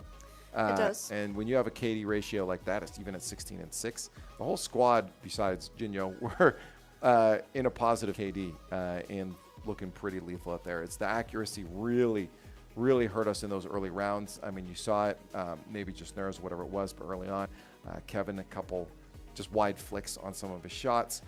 We also had, again, Nan not really stepping up in terms of frags from what we usually expect from him, but it is difficult when you have a squad, again, where you're putting in some new parts and you have to kind of readjust to how you're playing. That is very true, and I mean, we do have to bring up that Kip has been in here Saturday and Sunday training. It's something that he has been doing. I seen him, he was usually sitting at where Silly Shadow's sitting when Rocket League was in. Right, yep. He was in. Yeah, and I think it's important. I mean, a lot of these players love that they have the opportunity to do this, so they're going to take it seriously. I feel like across the board, our Condor squads are generally appreciative that they have this in front of them, and they take it seriously, but they have fun with it. And I think that's what I've always loved about all of our squads, is being able to have fun with it. But the problem I am seeing is unless they're listening to Coach, a severe lack of talking going on right now between them. Yeah, not a lot of comms, so that's interesting. Yeah. So we'll see if that affects the mental going into the next map, but it definitely sometimes can weigh a little bit when you're playing with someone. There's some silence, and you start thinking, "Oh God, was it me? Am I the problem? What's going on here? Why are we being dominated so much? Yeah. I was going to say there's also just a chance that they recognize that they are just being out accuracy at this point. It could be, and I do know Valorant, the way that the gunfire works is different from most. I mean, it's hard to hold your gun straight and have the bullet land in the same spot. It is very... There's spray patterns. Yes, which is difficult to keep a straight shot. Oh, it is, but the good thing is it's not impossible because unlike some other games where they have bloom, you have spray patterns that you can counteract with your guns to be able to keep those shots straight. And this is one of those things that these players do practice a lot, is managing those spray patterns. You know, it's something it's harder than it sounds because you have to find the spray pattern and then pull and push the opposite of what that spray pattern, where the gun recoil goes. That is true. You know, the down pull sometimes is intuitive, right? You pull down as it moves up, but it's the side to side sway that sometimes gets players, and that's where your bullets will end up missing here. Interesting. And we do see some new champs. Are they called Agents. champs? Agents. Agents. Sorry. New agents on Hashtag canceled. both sides. There's also some switch ups of who's playing with which agent. Yeah. Well, I mean, at this point, I feel like the squad can very much say, "Hey, let's try some other stuff," but also different maps, different things are going to be, different setups are going to be viable or maybe more comfortable for the squad moving forward. I mean, close to the same there. I think we just saw a switch up for Kevin. I believe it was.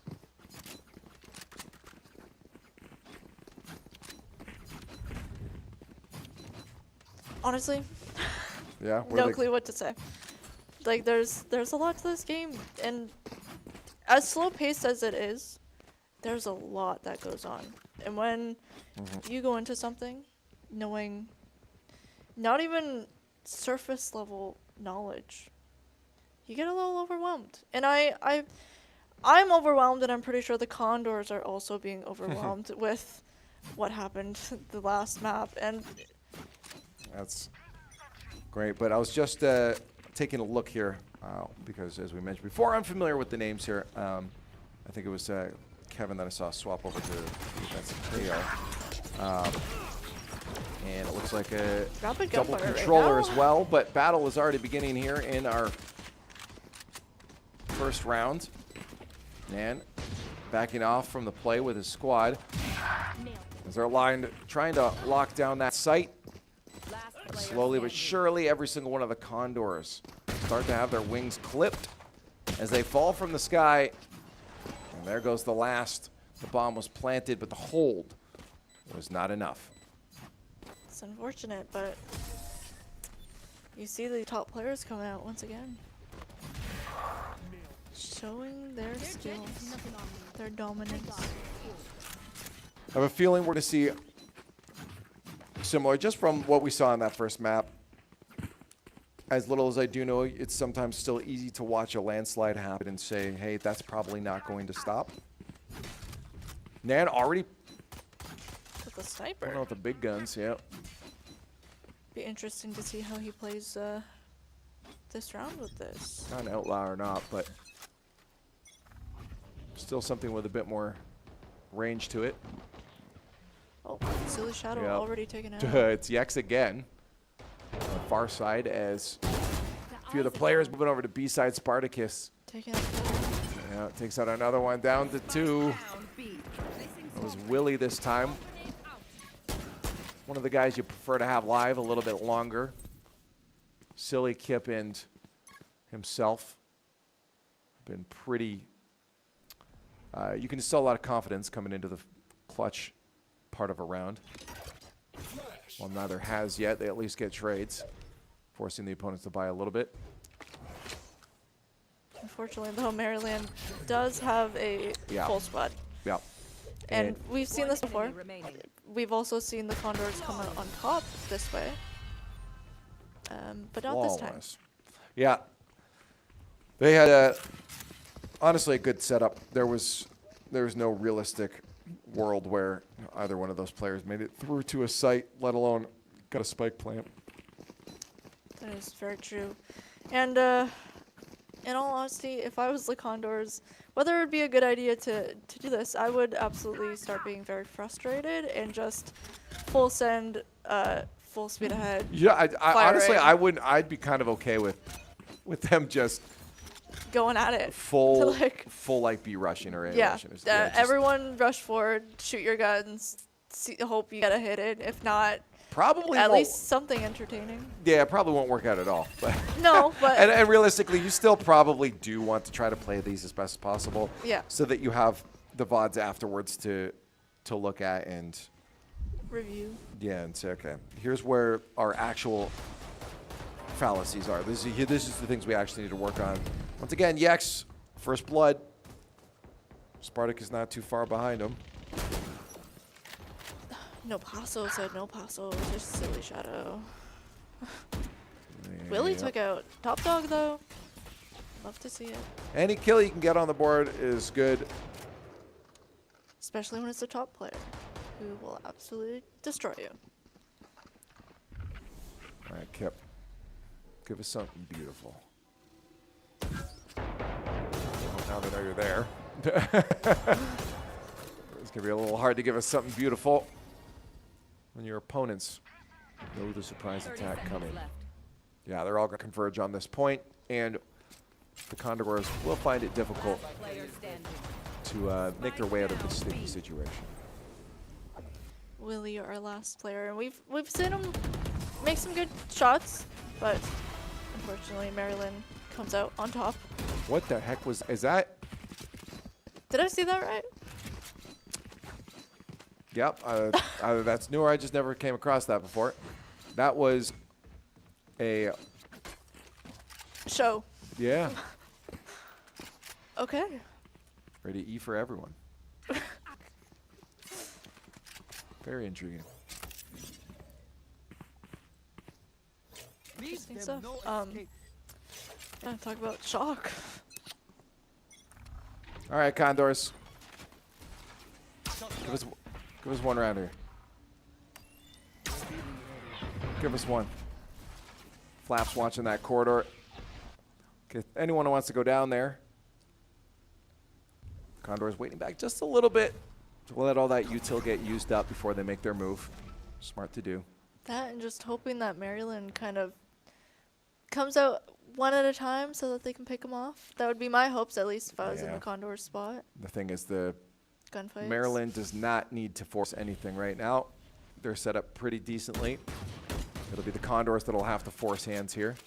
As you see, Napaso just waiting, get that information, be able to relay that over to his teammates. Yes, X almost looking like he's a frozen screen. He's there, I think. Is he just AFK?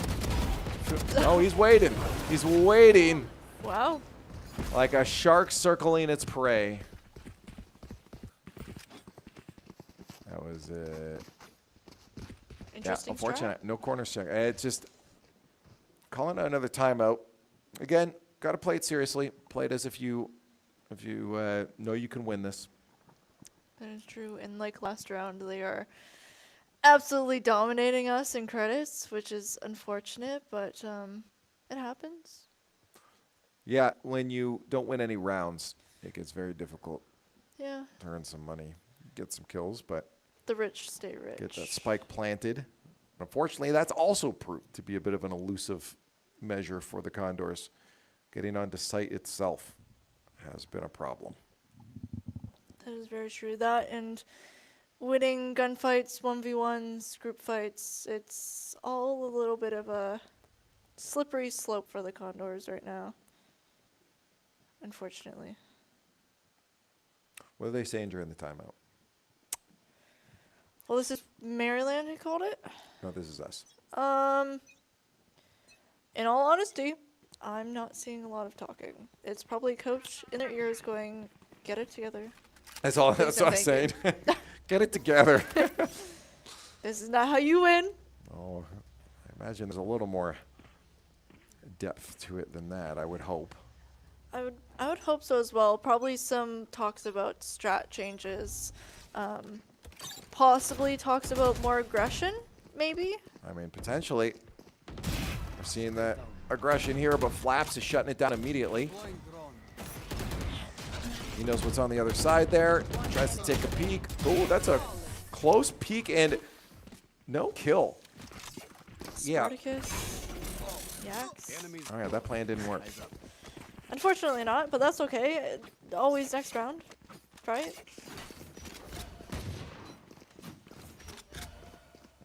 Okay. Maybe if we keep it on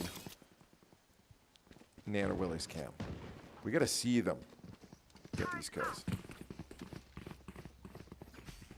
Watching the receiving end of it. Unfortunately, and I have a deep pit in my stomach that we will continue to see that. Oh!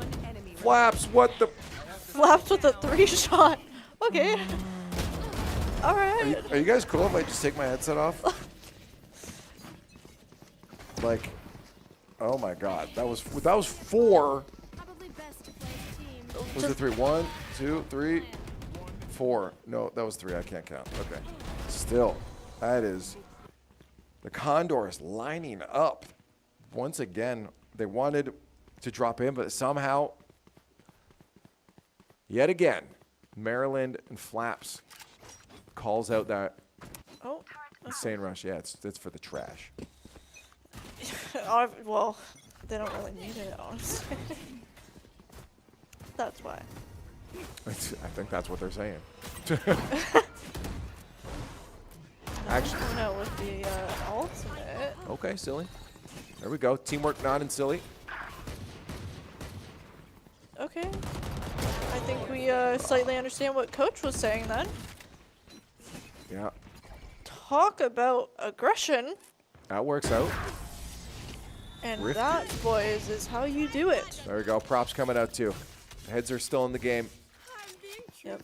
Hopefully this is the confidence boost, that reassurance that these boys need, and that they continue to push this through, because I want to see more of that and less of what we have been seeing, because this actually makes my chest hurt slightly less. All right. So we have Nan with the op. Let's get the Nan cam for this. See what he can do. We'll cheer him on, give him the power. We got a round down. Momentum's in our favor. Let's pop a couple heads here. Ooh, he knows what's coming. Oh, good. Trigger control. Oh, we tried to call the extra peek. Unfortunately, didn't call it right, but Preempted. it's okay. Another. Yex on the other side there, watching Silly Shadow. Is he going to be able to get one? Not quite. Thankfully, that smoke getting in the way there of his accuracy. They forced them back. Condor is going to rotate around. Try to pull them towards A site. B push might be the actual game plan. Actually still biding their time. There's the push. The defender's throwing out smoke, trying to make that a little harder for the Condors to move on to site. And it is going to make it a little bit harder. Yex is going to take out Nan. That means the op is dropped. Yex takes out Kip as well. Spike down there as well. The rest of Maryland is going to be able to move on to the point and clean up the rest of the kills that they need for a round win. It's unfortunate, but I mean, that's what happens when you're good at what you do. I think they stole our op as well. Probably. I think that's what I saw there. To be fair, I don't even really know what an op is. The op is the operator. Okay. Which was named after the AWP, which is also a very strong sniper rifle in Counter-Strike. Interesting. The op. If you shoot someone, they die. One shot? One kill? Yeah. Really? Unless you miss. Probably shoot him in the foot, too. At that point, just get an aimbot or something. I don't know. Just start cheating. Well, you can be confident that the Condors aren't, because they're losing a lot of their gunfights. Yep, this is. Oh, man, okay. Nan popping off, but this is proof that, yeah, we, lots of thoughts going through my mind right now, that's for sure. All right, on site. See if we get the spike planted. There it is. They're going to have to watch for that retake now, though. That high overhang is going to be a problem for them. If anyone drops down there, who's out in the corridor there? It's Kip. Yex will be the first to try to push the smoke, it looks like. Flaps trying to find whoever's on site. Ooh, he gets caught out by Kevin. Sneaky little feller. And on site there, Yex is going to clean out one. Still two left. The pokes around from Willie. That smoke is going to buy them a little bit of space there. And Napazo down. Gone from Silly Shadow. Yex takes out Kip. The last alive here for their squad. And the Condor should be able to get away from that. And no entry or exit frags as well. That's going to be a great round win for the Condors. Yex also caught in the blast. Good to see some extra credits for us. Yep. We'll take that. Absolutely, we kind of need it. No, that's a big round win for the squad with 3 players alive at the end. That's something that we've not often been able to see. Unfortunately, but we'd love to see more. If the boys can hear us, we'd love to continue to see more of you alive. I absolutely hope they do not listen back. I hope not as well. Watch it muted. Production wants to know if we want to yell them. Let's leave them alone. They're locked in now. They're in the zone. They're getting it together. Yeah, they absolutely are. And then with the first frag 2 second as well, Napazo says good night, but Yex finally does end that streak of Yan. Yex with the Kip is currently planting, which is good. Oh, we see our little forgotten Maryland player, won't lie. Comes and goes, but he gets get someplace. This was a great take by the Condors, only losing none in the process. And now they've just got the hold. Vision's blocked for any of those Maryland players on their way in there, but they are still going to be able to sneak out a couple kills. Get Silly Shadow and Kevin dropped. Kip and Silly, though, getting some revenge back, and it's 3 again. Out the other side for the Condors. Are they going to be outside blast? Okay. Didn't go off. No bomb explode, but the spike plant. Big for the Condors. It is, and we are starting to see that turnover in the boys. What did I just see? I was watching the replays. I didn't see. What did you see? You'll have to tell me. It was your eyes. I'm pretty sure I just saw our that's what I seen. Oh, yeah. Okay, yeah. That's the Astra's ability. I can see everything. I can see everything. Kip was in our void. Yes. That's usually where we hang out. Yeah, I'm surprised. I'm happy he didn't shoot. Me too. All right, Kevin. How are you going to handle this? Backing off. It's good. Wait for the rest of the squad to be in a position they need to be in. That is true. Maryland's still running in duos, Ooh. but Kevin said you are going solo today. One more, potentially. I don't know. Still see Flaps getting pushed off that point. Now the Condors recognizing they might have an opportunity to push up just a little bit further. Flaps is going to be calling out, though, that the rest of the squad is moving over there, so the rest of Maryland is going to make their way over to that B site. The Condors having a lot of success over in this area. We'll see if they can have success yet again. Make it another round win in a row. Rapid gunfire from Non Yeah, there. some blind shots everywhere. Sometimes those blind shots are what counts. Doesn't matter, though. The Condors are on site with the spike planted, and Non is going to take another, making it down to 1. Ooh. And the last through the smoke. And they're going to be able to get it down. Flawless round for the Condors. Things starting to turn around.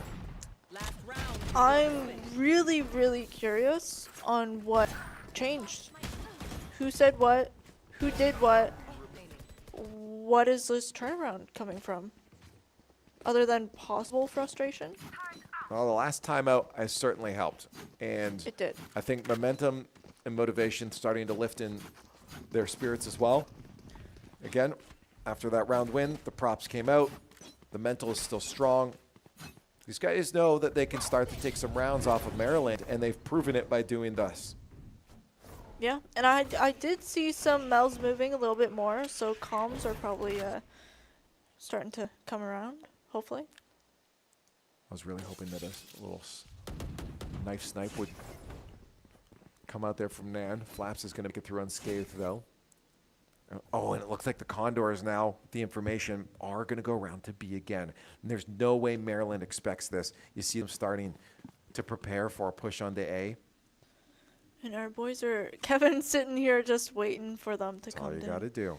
Sitting ducks. Wait for the teammates to show up. The boys are here to back you up. Flaps shooting off. I don't even, what is Flaps shooting off? Some radar, trying to get some intel. Comms. Yeah. Some sneaky little cams. They might get some information here, though, now. Yeah, they do. And Maryland Ooh, starting to rock around the other way there, but we at least do make a trade. And the Condors can get onto site. Hopefully, again, get another spike planted. Good little patience here from Non. He just wants to make sure no one is going to sneak in. On that backside, there's the spike. Willie gets it down.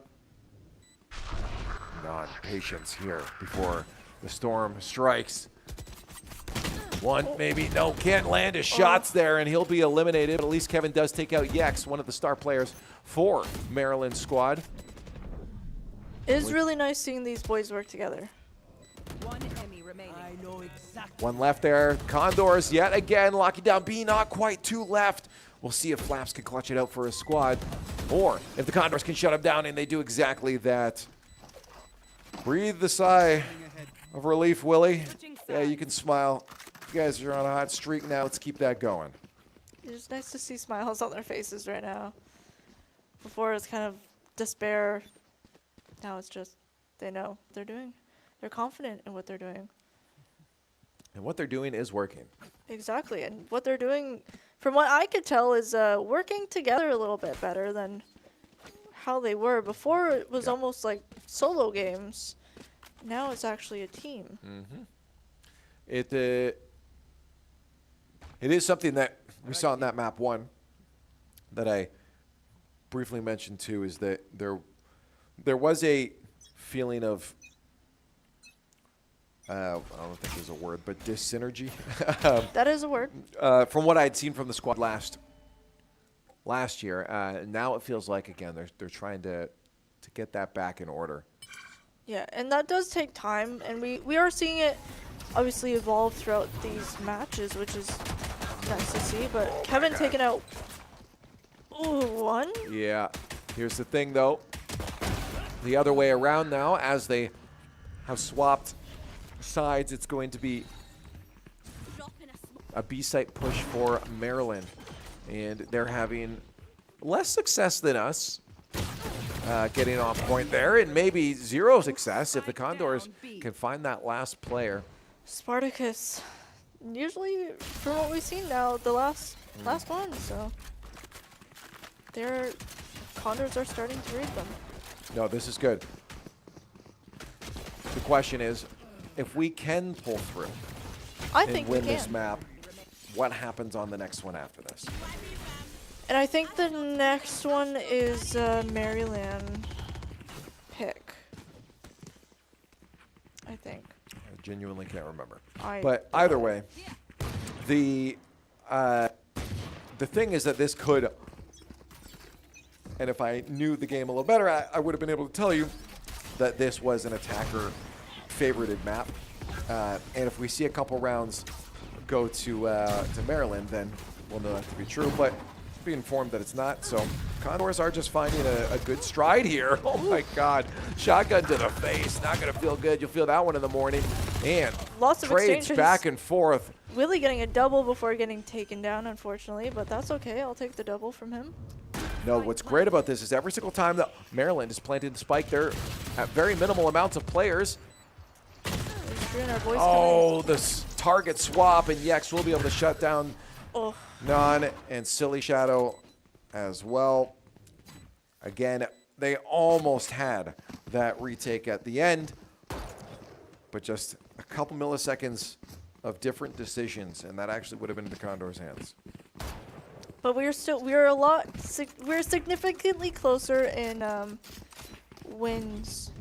round wins than last map, which I'm happy about. Only 2 points off. In map wins. No, in current, because it's 8-6. Before it was what, 2-12? Yeah. Oh yeah, it was very bad before. Yeah. So it was not we good. fixed something. Oh, silly! Pop off, son! Pop off! Nan too, they're helping him out, getting the credit for those kills there. The Condors, great start, 5v1. All they got to do is sit there and wait, especially with Spike dropped. They ain't got to do nothing. Who was their last player? Is that Spartacus? No. I think it might be. Flaps. Oh, is it Flaps? It is Flaps, you're right. Flaps. I think Flaps is just trying to not die on the way out. Hopefully take a kill with him. Oh, is he still kind of hanging around? It looks like he is, or at least he's trying to find a way out of there. No, he's hanging around. I think he's hoping for single peaks just to He got one. pick him off like that. Okay. Yeah, they might need to take care of him. Otherwise, he might sneak around and get another one. But double teamed by a couple of waiting Condors. I mean, that's what we do best. We are Condors. We pick off the dead. And Is that what they do? yep, we're vultures. Condors are vultures.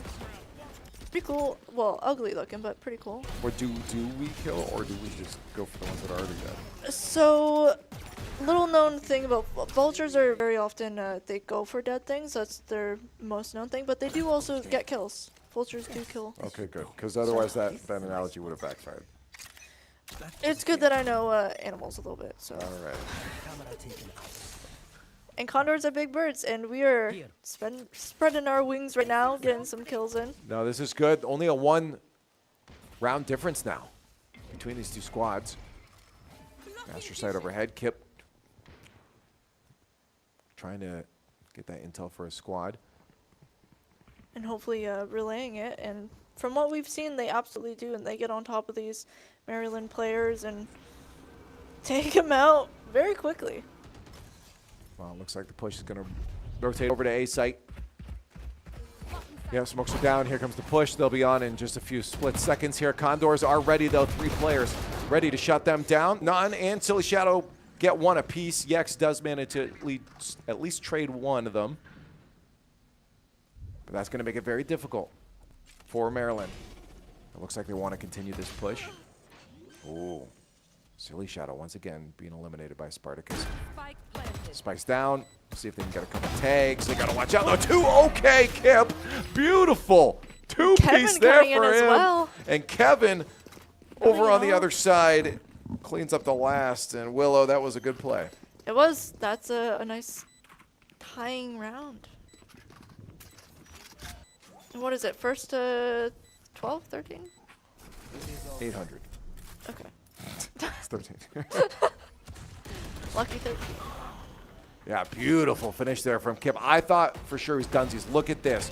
Snap, snap, you dunzo. Look at a kneecap to get that final kill. Well, it was beautiful, too, because it looked like it was a coordinated play from Maryland to be able to have that one out in the corridor peek so that the one on Spike could peek out as well and get the kill because you draw the attention away. If Kip hadn't gotten that kill that fast, he would have been done for.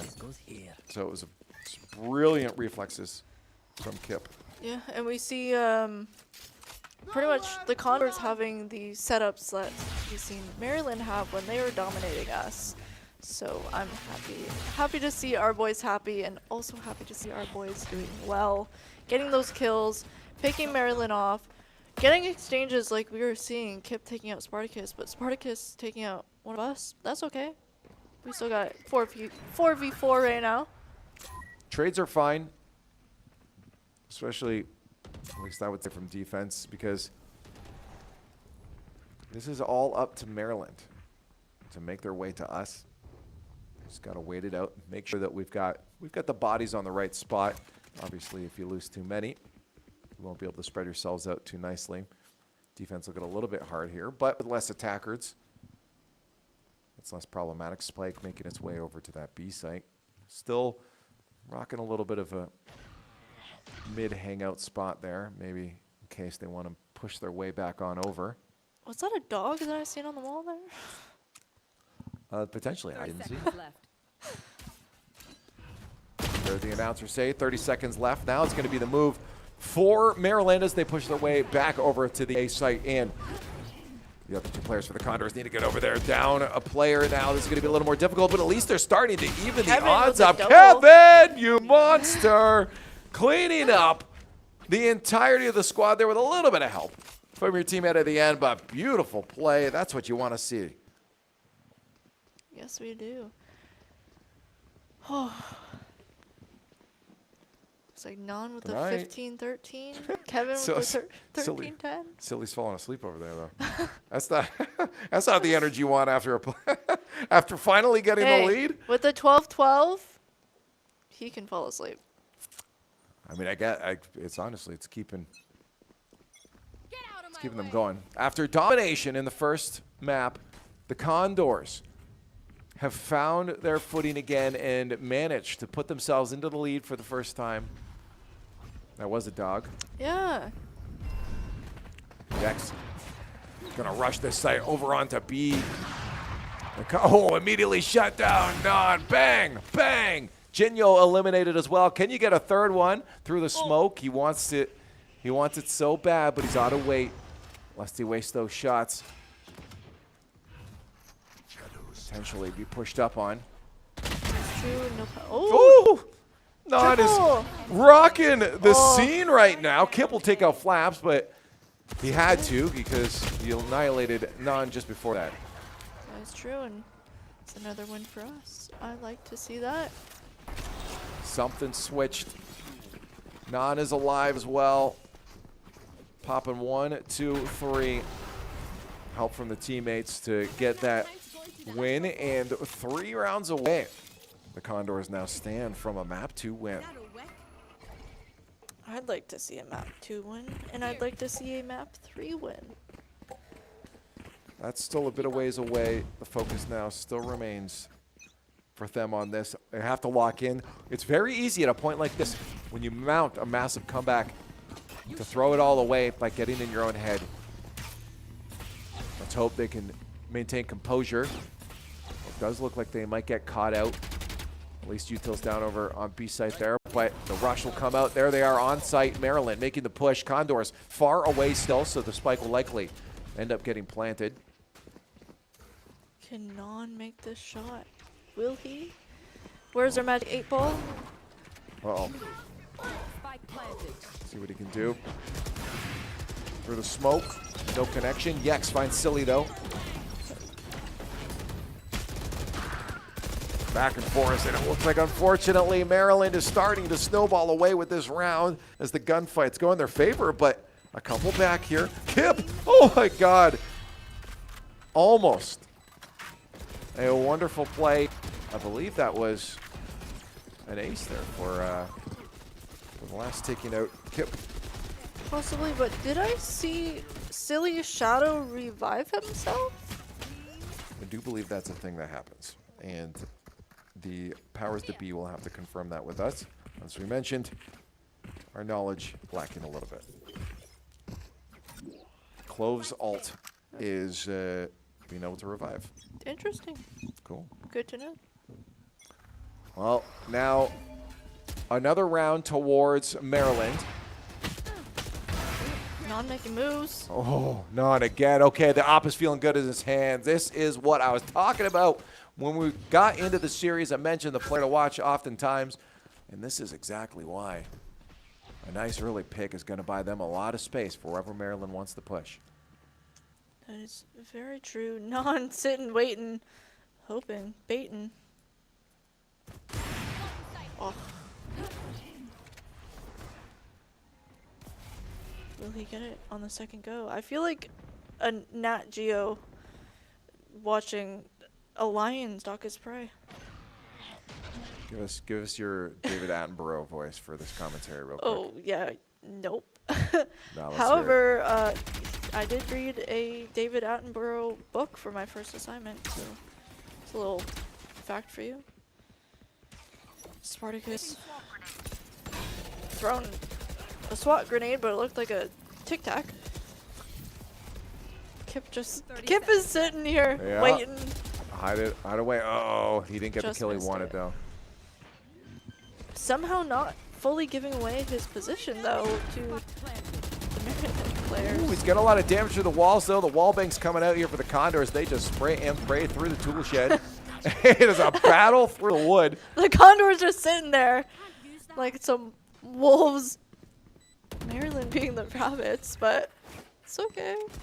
Oh, good smoke out there. That's going to obscure that vision from the Labs player underneath. Oh, the head poked out, but no kill there. Back and forth battle, and it ends up with the Condors up a player. They got to push together if they want to get this kill. Oh, they're going to push up for them.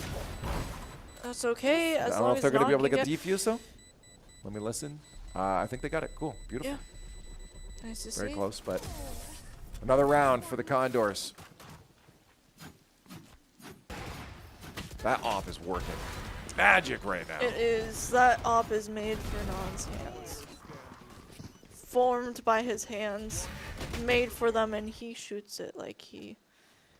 I don't know, like it's just a kid, I guess. This op was made for shooting, and that's just what it will do. Give this up to Nan, and he's going to shoot you. I'll give it like a 4 out of 10. I'll take that. No, that's a good score. 11-9. The Condors are starting to feel it. The stride has come around, although unfortunately the streak will end. Non will get eliminated early on. No more first bloods for him. It's okay. Kevin got his revenge for Non. And what a redemption story, too. I mentioned Kevin's early game accuracy not feeling the hottest, but it is absolutely been turned around. Coming into our second map here, it looks like you just need a little bit of warm-up to start landing those shots, and all of a sudden, this whole squad is fragging across the board. Exactly. Once like built up those credits to get the guns that they're probably most comfortable with, we see them landing those shots that they were missing before, but now they're landing because it's comfortable. As long as you're with something familiar, you're good. El Paso hanging out in the hall there. Willie was wanting it, but all you got to do is wait. It's all up to Maryland to make the move.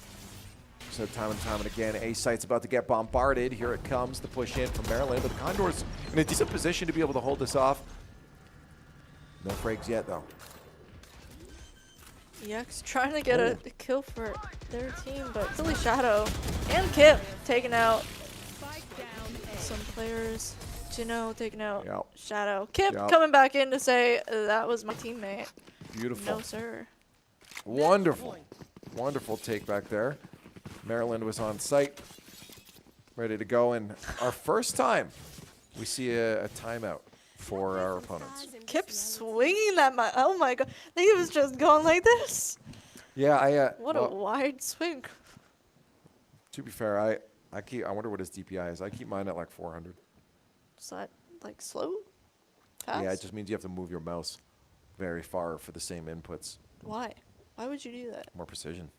Especially in a game like this where like unless you're flying through as like Rays, you don't you're generally aiming where you need to aim already. Like there's going to be a couple times you got to whip around, but if you lower DPI, little movements will just be little movements. Rather, where the high DPI, where little movements can, Call of Duty sensitivity, where you're flying around the screen. So yeah, you tend to see that oftentimes. So you need big movements for full swing rounds, but precision is the name of the game in a game like this. Interesting. Wonder how many mice he's thrown accidentally. Just slipping out. Hey, look at this. Match point for the Condors. A story that may not have been one anyone would have thought be told if they only watched that first map. Maryland was quite a strong team in the first map, shutting the Condors down as we looked a little sloppy, but tides have changed. That is true. Ooh, full A rush, spray and pray through the smoke. That's one down, at least the trade. That's all that matters. But they'll have that A site take and a spike plant. El Paso just staring up. Same with the X. That's all about the retake now. Bide your time. See if you can get one little shot in there. Look at that flank around there. Nan is trying to get up in that corridor behind. He'll have to make a bit of a quicker move if he wants to help out the team, though. He's looking. He's trying to find that player that he knows is hiding out there. And there is a player hiding out there. Back on site, so fire through the smoke. There's going to be a team shot on one. Some trades back and forth. Willie getting two. Napazo and Spartacus down. And a defuse started as Willie gets the map win for the Condors. Yeah, stand up, raise your hands, breathe a sigh of relief, boys, because gosh darn it, you frickin' did it. Finally. That was quite the comeback, I have to say. At least the comeback of the week. I don't know if I've seen any others yet, and it is early on in the week. A bigger comeback could happen. But so far, this comeback is taking the title for me. Going into a map 3 now for these guys because they got annihilated in the first one. We thought it was going to be a 2-0 for Maryland, and the story has just drastically changed. That is true. I mean, the boys really rewrote their story there. That's for sure. I mean, I at least definitely lost some hope. Was definitely You're the one that usually has the hope. Yeah. I let hope build, so I can't lose it. See, but I'm the opposite. So you seem to be, what is it? Optimistic? Optimist? I am a what would you call it? I am a pessimistic optimist. I am always, of course, hopeful of a good outcome, but I expect the worst to begin with, so that way, if it does happen, I'm not let down, and I'm still happy at the end of it. Interesting. I'm you know the word. Want some pesto sauce?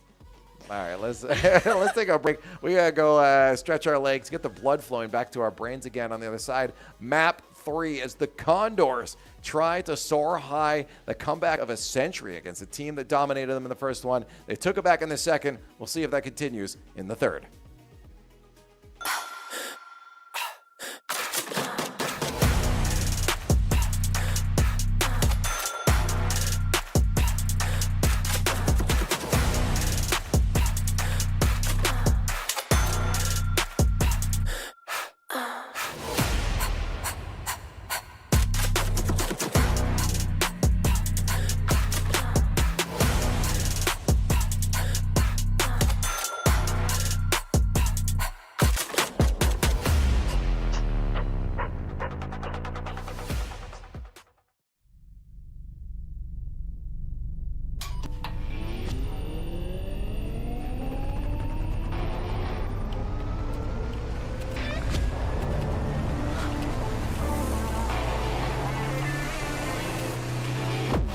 Conestoga College is setting the stage for a new era in gaming. In 2025, we're opening a state-of-the-art esports venue, a premier facility for high-performing gamers in Canada.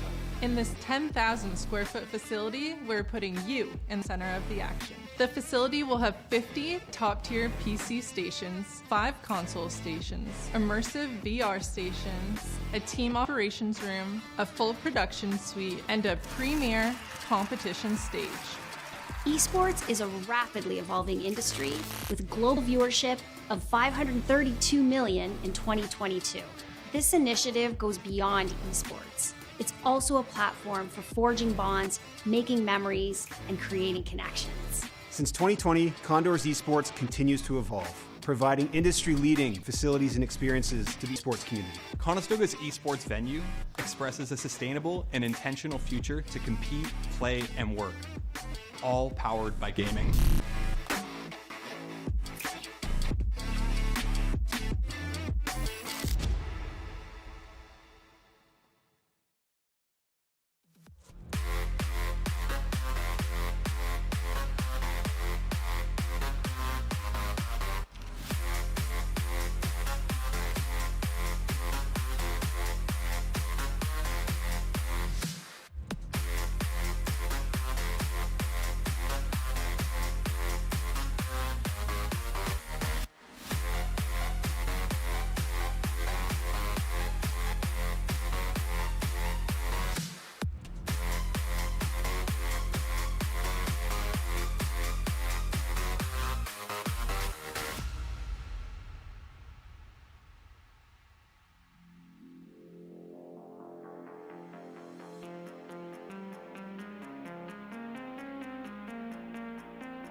Hello and welcome back to the Condors Esports facility here at the Waterloo campus in, well, Waterloo. I'm Leaf and Will is still with me. We have got up, did 2,000 jumpy jacks, 20 push-ups. Don't ask me why it's such a big difference. I did run down the hallway. Right, you actually physically did run. Did. So we are ready to go for our third and final map up against Maryland. It has been tumultuous. We started getting dominated, and then it looked like it might be the same, and it turned around for a win for us in the second map. And now on to Bind, we hope to do the same. I hope so. We are seeing some new agents. Thank you, voice in my head. Yeah. Yeah. I don't think I'm not seeing. Yeah. Oh, okay. Well, you have not seen what? You have not seen what? I've not seen a lot of these agents. There's lots of switches. Non is supposedly on his favorite. He is on his favorite. I'm happy for him for that. This is Raze, who is very good at just what we call it's one of the few characters that I know a little bit about. But the rollouts are really nice. You'll see some bomb jumps. Basically, it's rocket jumps. You ever in games do those? I play Stardew Valley. Well then, okay. Yeah, there's no rocket jumps in that. Not that I'm aware of. But basically, you can just throw down your own explosions and send yourself flying into your opponent's area. And honestly, this is the time to pull out that Raze, because what we saw out of Non with the op in that last round was phenomenal. And if Non could get in there early and get those entry frags and clean up a couple of kills on the attack before the rest of his team comes in for the spike plant, then so be it. This is potentially going to be a very good round, or sorry, very good map for them if this plan works out for them. It's good to know. It's also good to know that you can body block your own teammates, as we just seen with the X. Yeah, get out of my way. Ooh. Yex with an early kill. I was going to mention that's another player we do have to keep an eye out for, though, that also is feeling confident in their accuracy, and it is Yex. Him and Spartacus. Yeah, the two. Very problematic, but Spartacus already gone. There's Dan, our star player at the moment. There's a dog, a hyena, an animal on the loose. Oh, and there it is. That was what I was just talking about. You saw that push him into the site a little bit quicker there. Got him behind the boxes before the opponents could know that he was there, which gives him a little bit of a surprise attack. Almost a trade. Oh, there's the trade. And plus, yeah, Kevin's go. It's just down to that last defender, and they are gone, which means attackers win. And since we are the attackers, the Condors win. Condors are setting the pace right now, that's for sure. Oh, okay. Non has good shots. Non has really pretty, beautiful shots. Great aim. Yeah. That's it. That is a more sufficient way to say it. And we've seen it even with his little sniper. Well, his big sniper. This man is confident with his shots. Even if you think it's a fluke, it was planned. Non and his big sniper about to make a difference here in map 3. Willie as a creature going in, trying to bite ankles. Yep, getting a little bit of information there. Trying to get some stuff as well, but it is Spartacus to shut down Willie. And he'll be looking for a second one. Thankfully, shut down eventually by Silly. Lots of exchanges right now. Yeah, but unfortunately, it's going in the favor of our opponents. It's true, but we have seen the Condors come back from this. Jinyo's starting to throw a little bit of util in there from a raise of his own. And he tries to turn the corner. Bad accuracy gives the Condors a chance to even up the count of agents on the field here, but it will now just come down to our last Yex, Silly. That final battle, and it's going to be the one on the spike that takes him out. 1-1. This is okay though. I came into this map expecting a very even fight now. Now that everyone's warmed up, everyone's comfortable. Right. Well, that's what you're going to get here. But unfortunately, with that win, I do think that forces us out of a strong of a bye. That's okay though. we'll come back. Not too bad, actually. By the look of it, but maybe okay. Looks like they might be waiting another round before they want to fully kit out, which is honestly a smart thing to do. Yeah, I'd rather build the credit and... Look at Nan trying to get in there real quick, forcing Spartacus on the heel back into his own sight. Prowler. That's a little dog you've been seeing here. And there's the battle beginning. Kip is going to get that first kill. Taking out Spartacus. That's one you want off there. Look at the comms coming out from him as well. Kip, definitely make sure to keep the energy high for the squad with Flaps and DX. To make sure that the Condor's sustained hold from the retake is going to be minimized. The push in is so aggressive from them. The battle will eventually go into the favor of Maryland as they get the defuse. Only one remaining though, so it does force them to rebuy. That is true, and there was good gunfights there, good exchanges, so it's okay. We'll come back, try it back up. The good thing is, again, we did that while trying to go into an eco round as well, so hopefully this next round is going to be very dominant by the Condors because they're going to have a good amount of chunk of change coming into this one. Yeah, that is very true. Can buy up some armor, some better guns.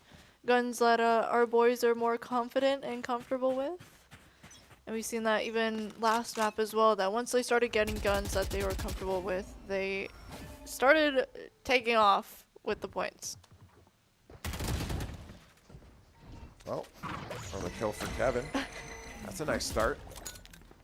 Kevin setting the pace for the boys. Yeah, but it looks like the rest of Maryland is going to be making their way over to that B site, so they'll be able to pile on pretty heavily there. But Non is going to make sure it's not as easy for them, taking out the Paso. Yex gets one, but Nan gets another one too. Willie on the board, and now a 4v1. Condors, nice little hold. The plant should be good, and whether they lose one more or not, this looks like another round win for them. Waiting on that buy and getting that eco round was... And Spartacus shut down by Non. It's another one in our books, and I did call that we would tie it up, so one for my prediction books. 2-2. Close series, exactly what you were asking for.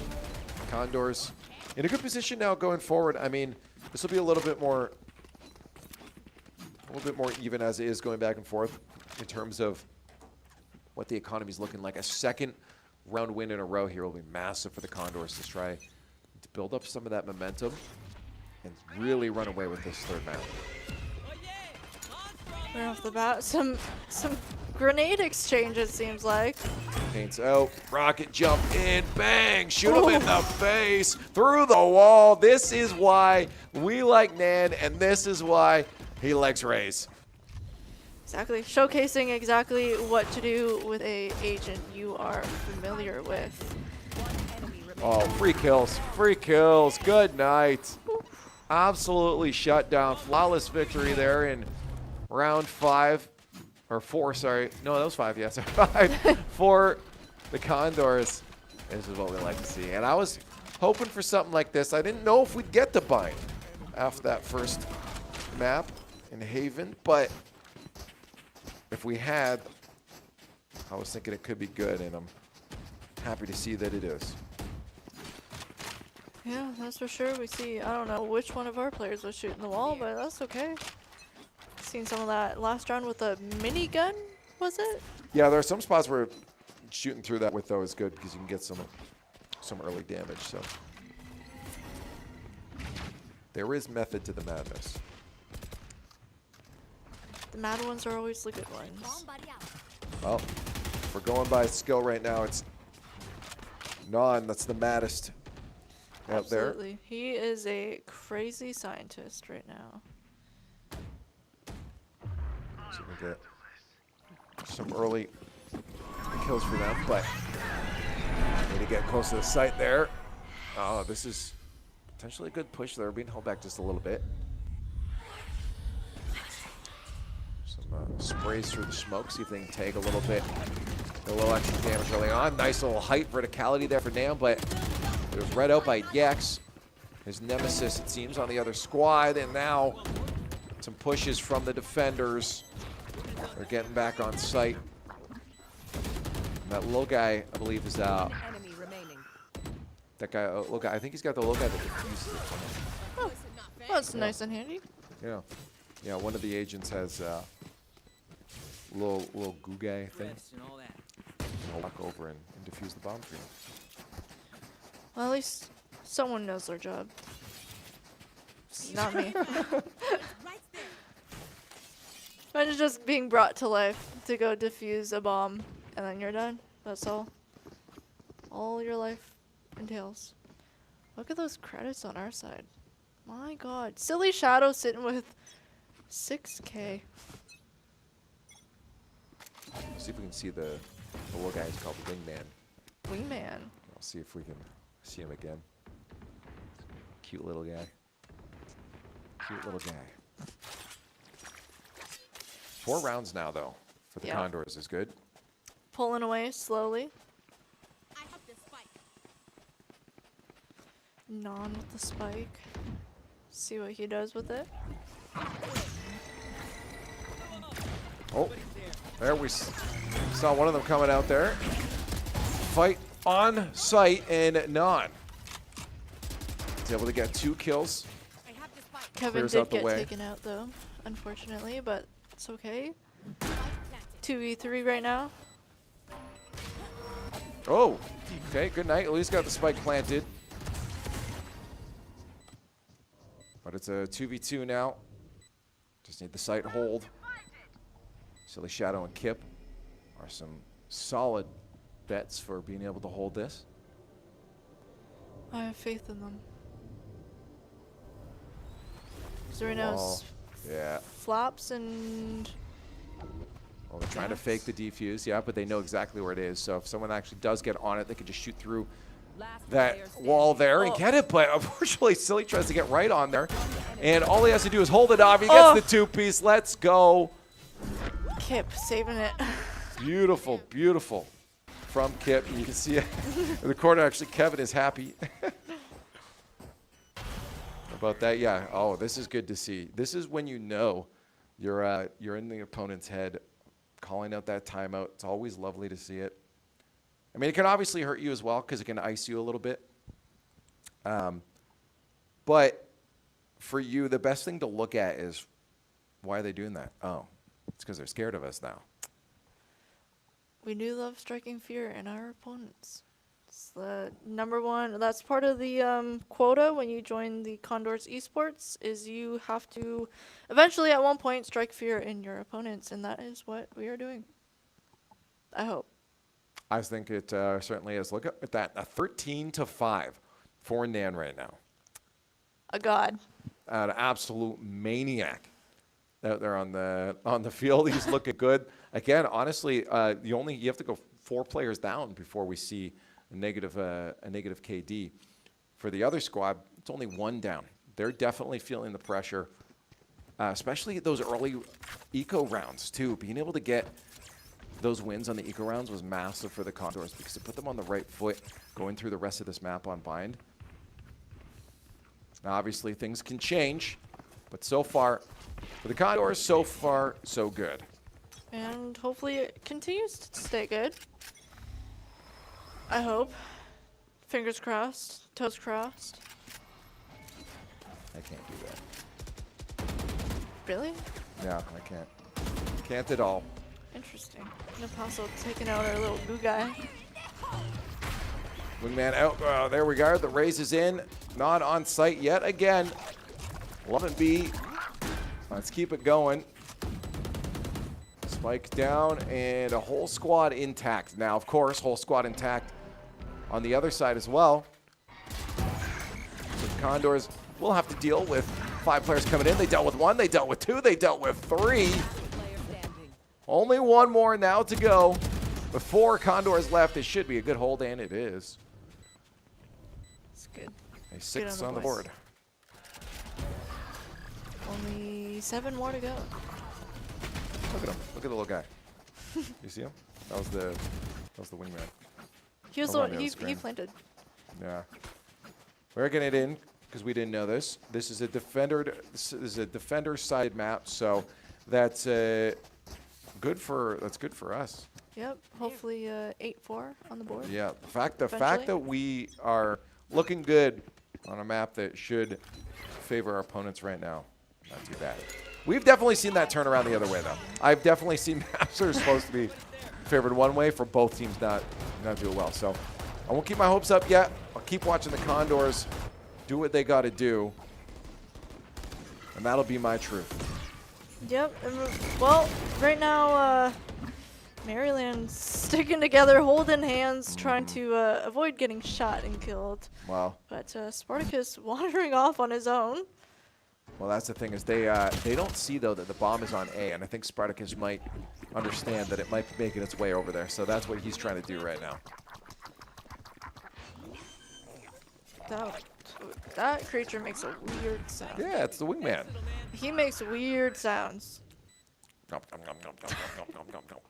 If the Cookie Monster was smaller and more adorable. Very true. We got the flash. Yep. Well, not too bad, though. They do have 2 coming in with a fake on the defuse.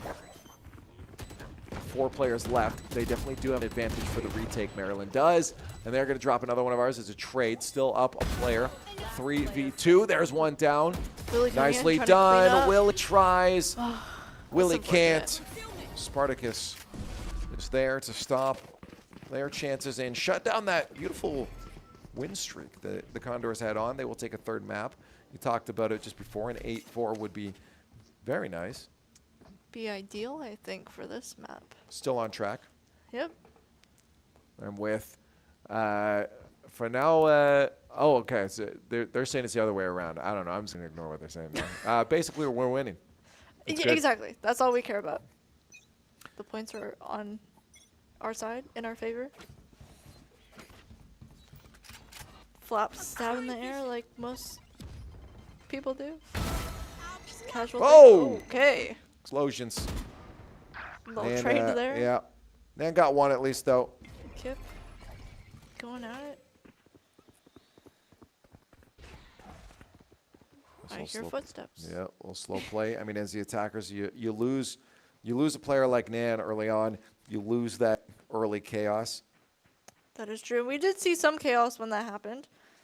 Looked like, well, right now it's a 3v4 in our favor. So chaos happened and we came in on top. They're making their move, though, back over towards B, but the rest of Maryland is ready for the attack. Jinyo eliminated. Rapasso takes out Silly, who had just taken out Jinyo previously to that, but the Condors up 3-1. Last player in the corner, it's Flops. Flippy Flaps.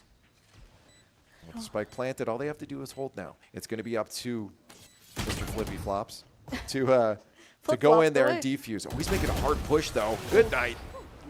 7-3. Some nice fist pumps at the team. Seen them send in both ways. No, this is good. Let's go for an 8-4 our side. Yeah. Let's an get 8-4 is an 8-4. Yeah. It's really good. An 8-3 would be better, but I'll take an 8-4. 9. Well, I don't know. No, we can still get an 8-3. That is true. You're not incorrect. Oh, look at that little guy. Yeah, little guy. Got a bunch of little guys. It's like little keychains. Ooh, that was quite the dive there. Might not turn out to be super useful. The pre-fire, it turns into absolutely nothing there for Nan, and Spartacus can shut him down. At least we got the trade there from Silly. Some chaos happening in those little corridors there. Jino and Nopasso running together. Jino seems to be the, I want to say a newer player to Maryland's team, just with how they're playing. Woo! Okay, Silly. One more. He's ready. He's ready. He knows. At a disadvantage right now, 2-3. Maryland just has to play this smart. So the Condors handle it. The poke out there. Trigger control for Willie. He'll back off knowing that that push was potentially going to turn around on him if two of those players decided to get a little aggressive. But they'll hold off. 30 seconds left now. The Condors will eventually have to make a move. 30 seconds left. And it looks like this might be the opportunity. Watch your corners, though. This is going to be very difficult. They think it's on right. Flaps is left. There's the poke. Information gathered, but around the corner, they both are in a very difficult situation for the Condors when you got crossfire like that. It's unfortunate, but they tried really hard to run together and just back each other, and it didn't work out in their favor, but the strat is there. The plan was there. Execution, not so much. Last round before swap. Well, see if we can at least get one more. That'll be nice for us. Moving on to the other side. Non still with the 15-10 KDA. Yex slowly moving up there. 8-9. Will they get a 9-9? Who knows? Probably, because that's just the way it goes. Kip already taking Spartacus out. Okay, I see you, Kip. Kevin going at it. Kevin blinded. It's okay, though. Jada with the shark? So many little buddies up in here. You don't carry your buddies around with you? No, I usually like to leave them at home, keep them safe and protected, not send them into a war zone. Oh, okay. Well, to each their own, I suppose. Gotta baby them sometimes. Silly Shadow just playing the long game. He's going to even himself a little bit here, though. Oh, and make it in their favor, but Neon brings it right back. Roll out, get your butt in there, shoot some rockets. I think he saw someone, but I think it was his own teammate. yeah, no, I'm tripping out. To be fair, I probably would have shot. Blocking vision. 30 seconds left. Spike planted.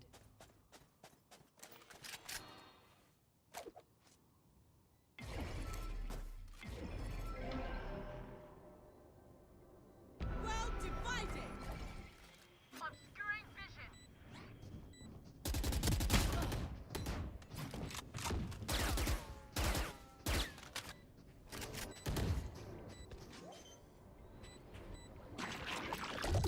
Last player standing.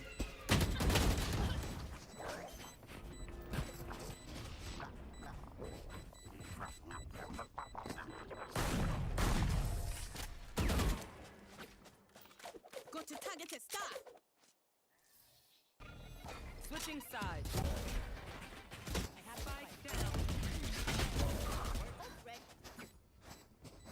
One enemy remaining. Should I play some stars in this reality?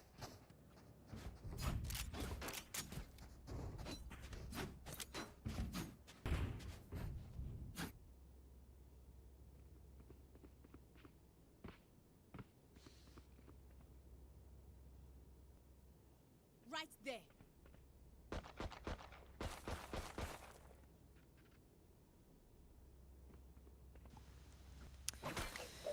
You know, We were we were blown away. We were. By the gameplay there that we couldn't speak for a moment. We were actually sent into Kip's Void Yeah, temporarily. we've found the words to say though, and the words are, Holy smokes. man, would have liked to cut more rounds, but you know, hey, this is still pretty good. Although Flaps, oh, stop it, buddy. Yeah, this pistol round is definitely not favoring the Condors. No, it is not. 5-2 at this point. Looks like some possible low health on both sides, I think. Okay, biggest, craziest play of their lives. Kip and Silly. Oh, okay, Silly. It's your turn. Hey, there's one. All right. Only Let's see what 3 you got, more. Silly. I want to see Silly. Where's Silly? Silly is doing silly things. He's actually playing very smart. Kind of keeping his own, trying to do 1v1s instead of a 3v1, but we did see Yex kind of circling around, trying to find him, but Silly is holding his own right now pretty dang well. Better than I would have, but Flaps shut him down. He stayed alive, but that doesn't really mean anything if you can't get another kill on your way out. That is true. Maryland slowly increasing the what once was a big gap, but now we're only one off. And that's fine, though. Again, this was a map that favored the defense. The fact that we came out so strong on offense, you can't really complain. That's true. Hopefully the boys can try to overturn it. Yeah, Bring it back in their favor. They should. Again, theoretically, they should, given the fact that they're on the defensive half now. Now, obviously, being down that first pistol round is going to be hurtful, but save up for that third round after switch, and hopefully you can start to turn things around. Hopefully, and we did see them do that before, where they kind of conserved their credits and then bought a whole bunch of things and absolutely dominated. So we might see that again, maybe. Potentially. We need more little guys.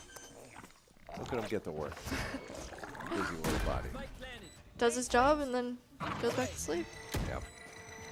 There's not much that Willie's going to be able to do in this situation.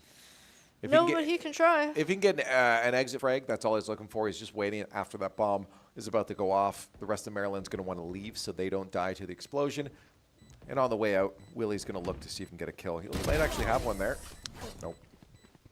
No Paso said no Paso to Willie. Check, we feeling good? All right, now, hopefully the Condor should be in it. Hopefully. They're probably going to look to buy a bunch of fancy stuff, maybe. Actually, I didn't see how much money they had on the board, but just a couple Vandals. Yeah. Willie just stabbing the air right now. Taking some frustration out on it. Keeps you sharp. It does. Tied series now. We actually have... Non taking someone out in peak blindness. This is good. An early frag is exactly what Non's built for in these situations. They're going to go for more than just one, though. Bringing it down to 2 players left. One is still hanging around. That Astra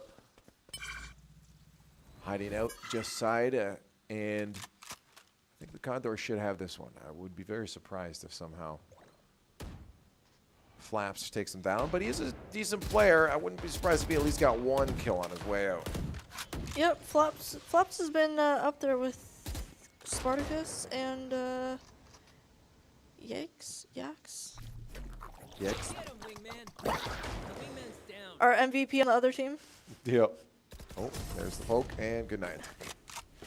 Kip making some good shots this round. Same with Non, but Kip got a good couple in. Another round for the Condors. This put us into a good spot because, again, we can just start going for our full kits, make sure we're ready for or be prepared for good battles that we know we can take. We've been continuing to take a lot of these gunfights. It's just going to be a readjustment to what you were doing before. You get kind of a flow when you're on attack. Then you got to slow things down and wait for your opponents to come to you. But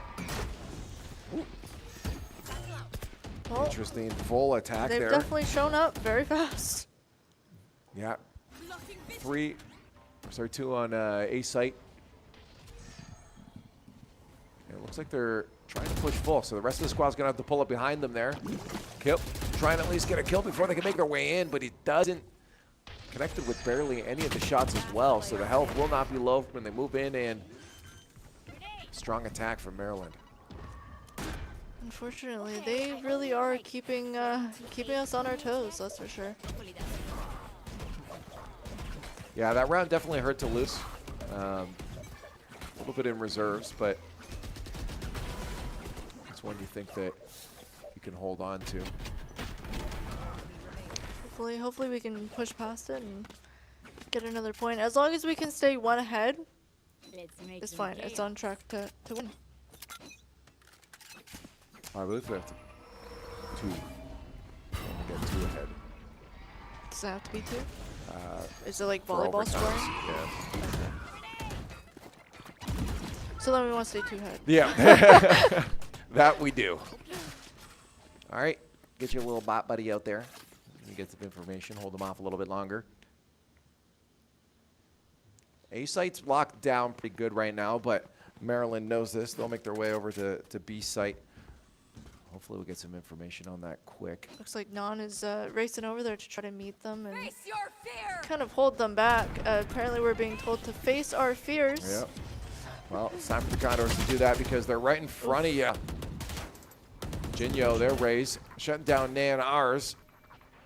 The rest of the Condors on the way over, but we're going to be a player down going into this battle on the retake. It's okay though. We can still pull it together. I mean, hopefully. It certainly ain't going to be easy. They've got a lot of the angles. They can just hold on. That it's going to be up to the Condors to make something happen here. Ooh, silly. Can you get the shot? Good. That's one, not two, though. Kevin got two himself.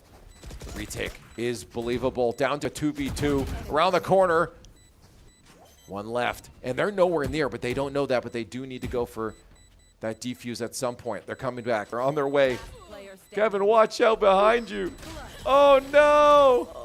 They got a little bit confused, I guess, is where the last player was. And unfortunately, Flaps gets a little bit chaotic. Yeah, it gets a clutch, a little chaotic, I guess, to throw off Kevin. He wasn't holding the angles and was able to just sneak in. You see it right there. Yeah, it's unfortunate. Willie did try to defuse and then pulled off when they kind of couldn't figure out where the last one was and slightly bit them back. Yeah, sometimes you'll go for just a fake out, just a quick little tap of the defuse to make the sound happen. The opponents think, hey, I can turn around and shoot him.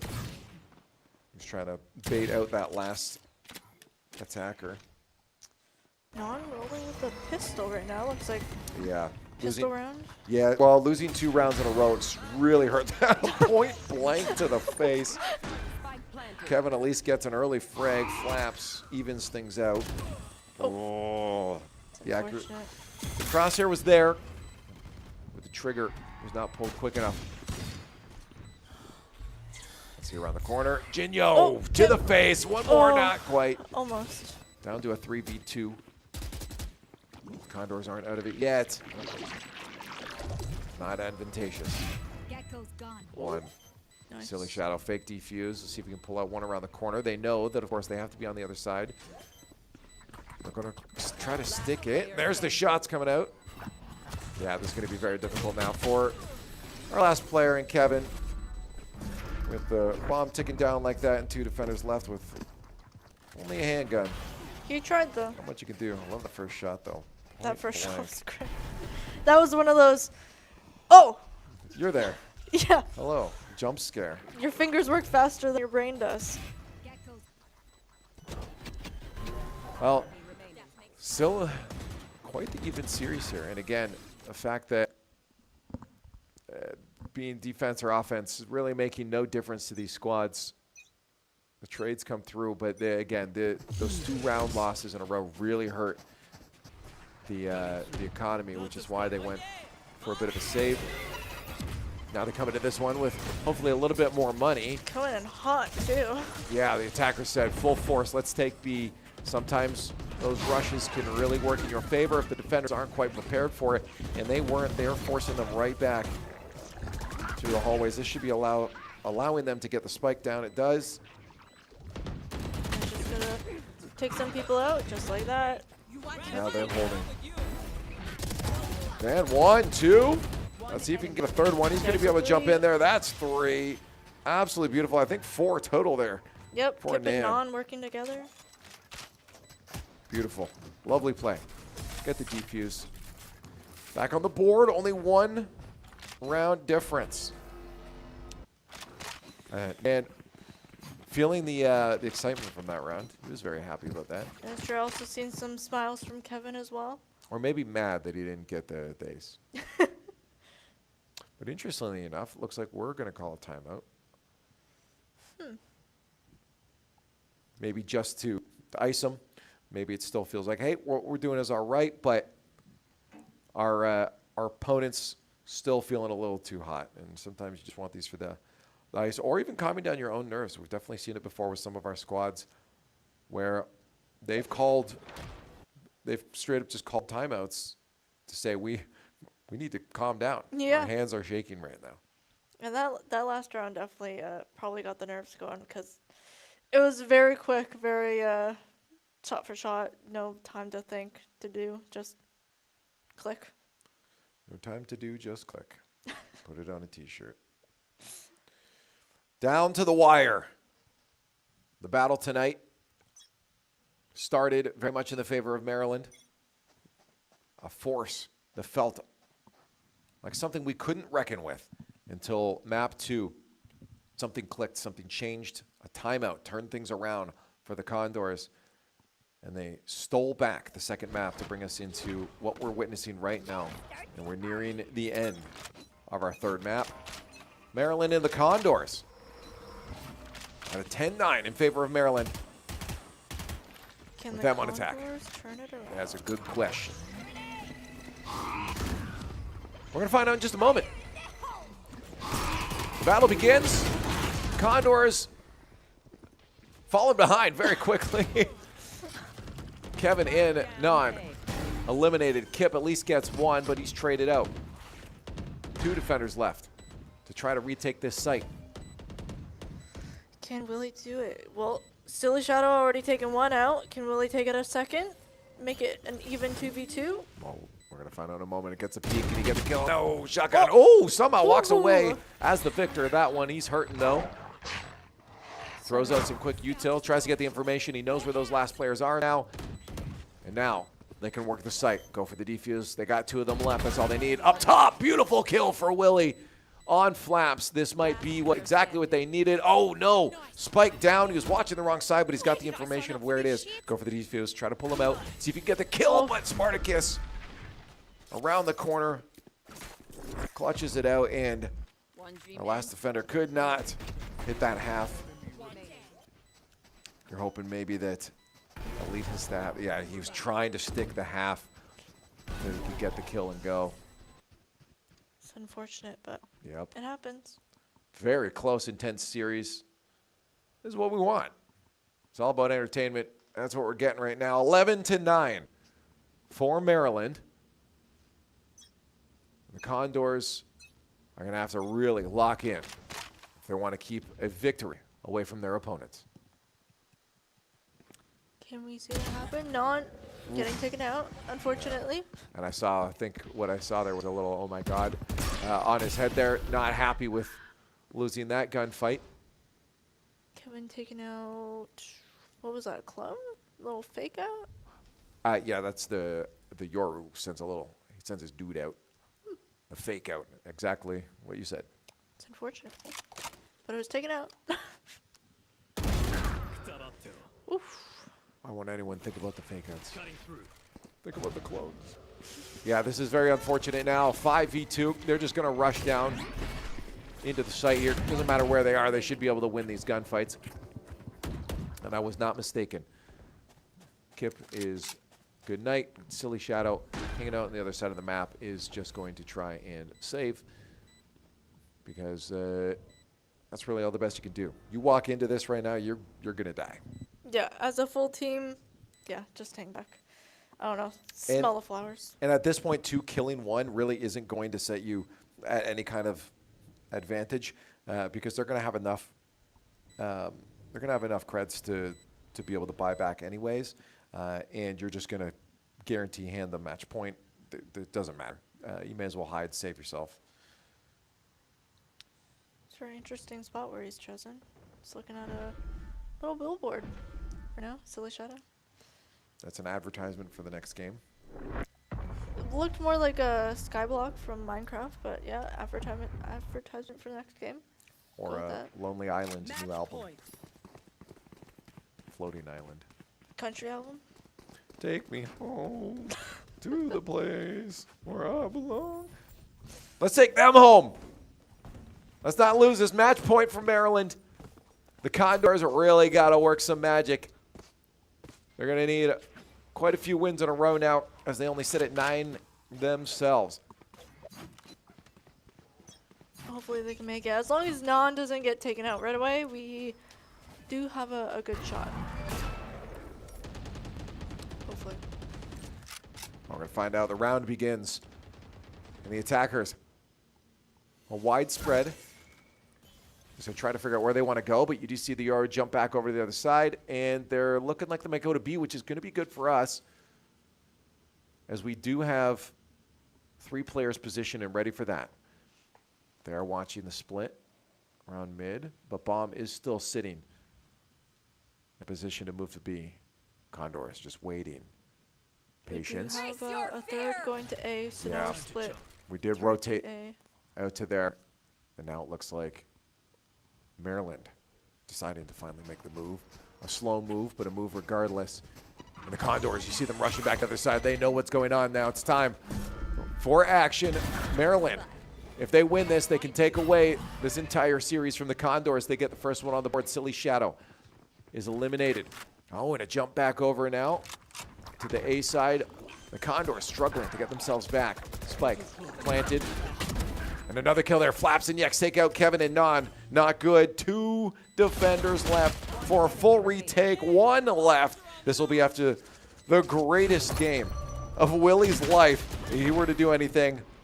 And it's not going to be that day today. Maybe in the future. But the Condors, although a miraculous comeback on map 2, could not find the victory in the third. It's unfortunate, but we slowly, like most days, see our teams evolve as they go and slowly get better. And we've seen that even going into this round, where they may have lost, but there was a lot of points that they definitely grew from and can continue to grow from and look back on and improve further. So we knew it was a close match coming in. We kind of figured Maryland would take the ultimate win over this, especially from after that watching worst. first map, I didn't think we'd even get to this point, to be honest. So yeah, and that just proves that the boys played a good fight. I mean, the biggest thing is the mental. I mean, the fact that over here, you had said it, you had lost hope. They never did. They sat down, they took it seriously. The first time on map 2, they got a win. The props came out. The mental was still in the game. They were still calling timeouts, even though they had already got dominated in map 1. They were starting to get dominated in map 2. The mental never left them. They treated this as if it was the last game of their life to win a world championship, and they treated it as professionals would. And look what it brought them. Like, honestly, an incredible showing, an incredible comeback. No victory, but an incredible series regardless. That's true. However, our 2 players did take a top board. Non with 21-20 and Kip with 21-14. That's right, Maryland. You look at that scoreboard and you remember that. They're going to look at the scoreboard and see that it says victory for them. But we'll just, like, I don't know, Photoshop it out. I actually probably wouldn't be too hard. I feel like there's probably templates out there for that. But either way, our Valorant squad did their best. It was the first, here's the thing, the first of the entire semester. They have not played before this in this grouping. So honestly, showing, I think, a good warm-up too, especially with the 2 newer players on the roster. This was a good chance for them to see what they could actually do. A little shaky to start, but by the end of it, they locked in.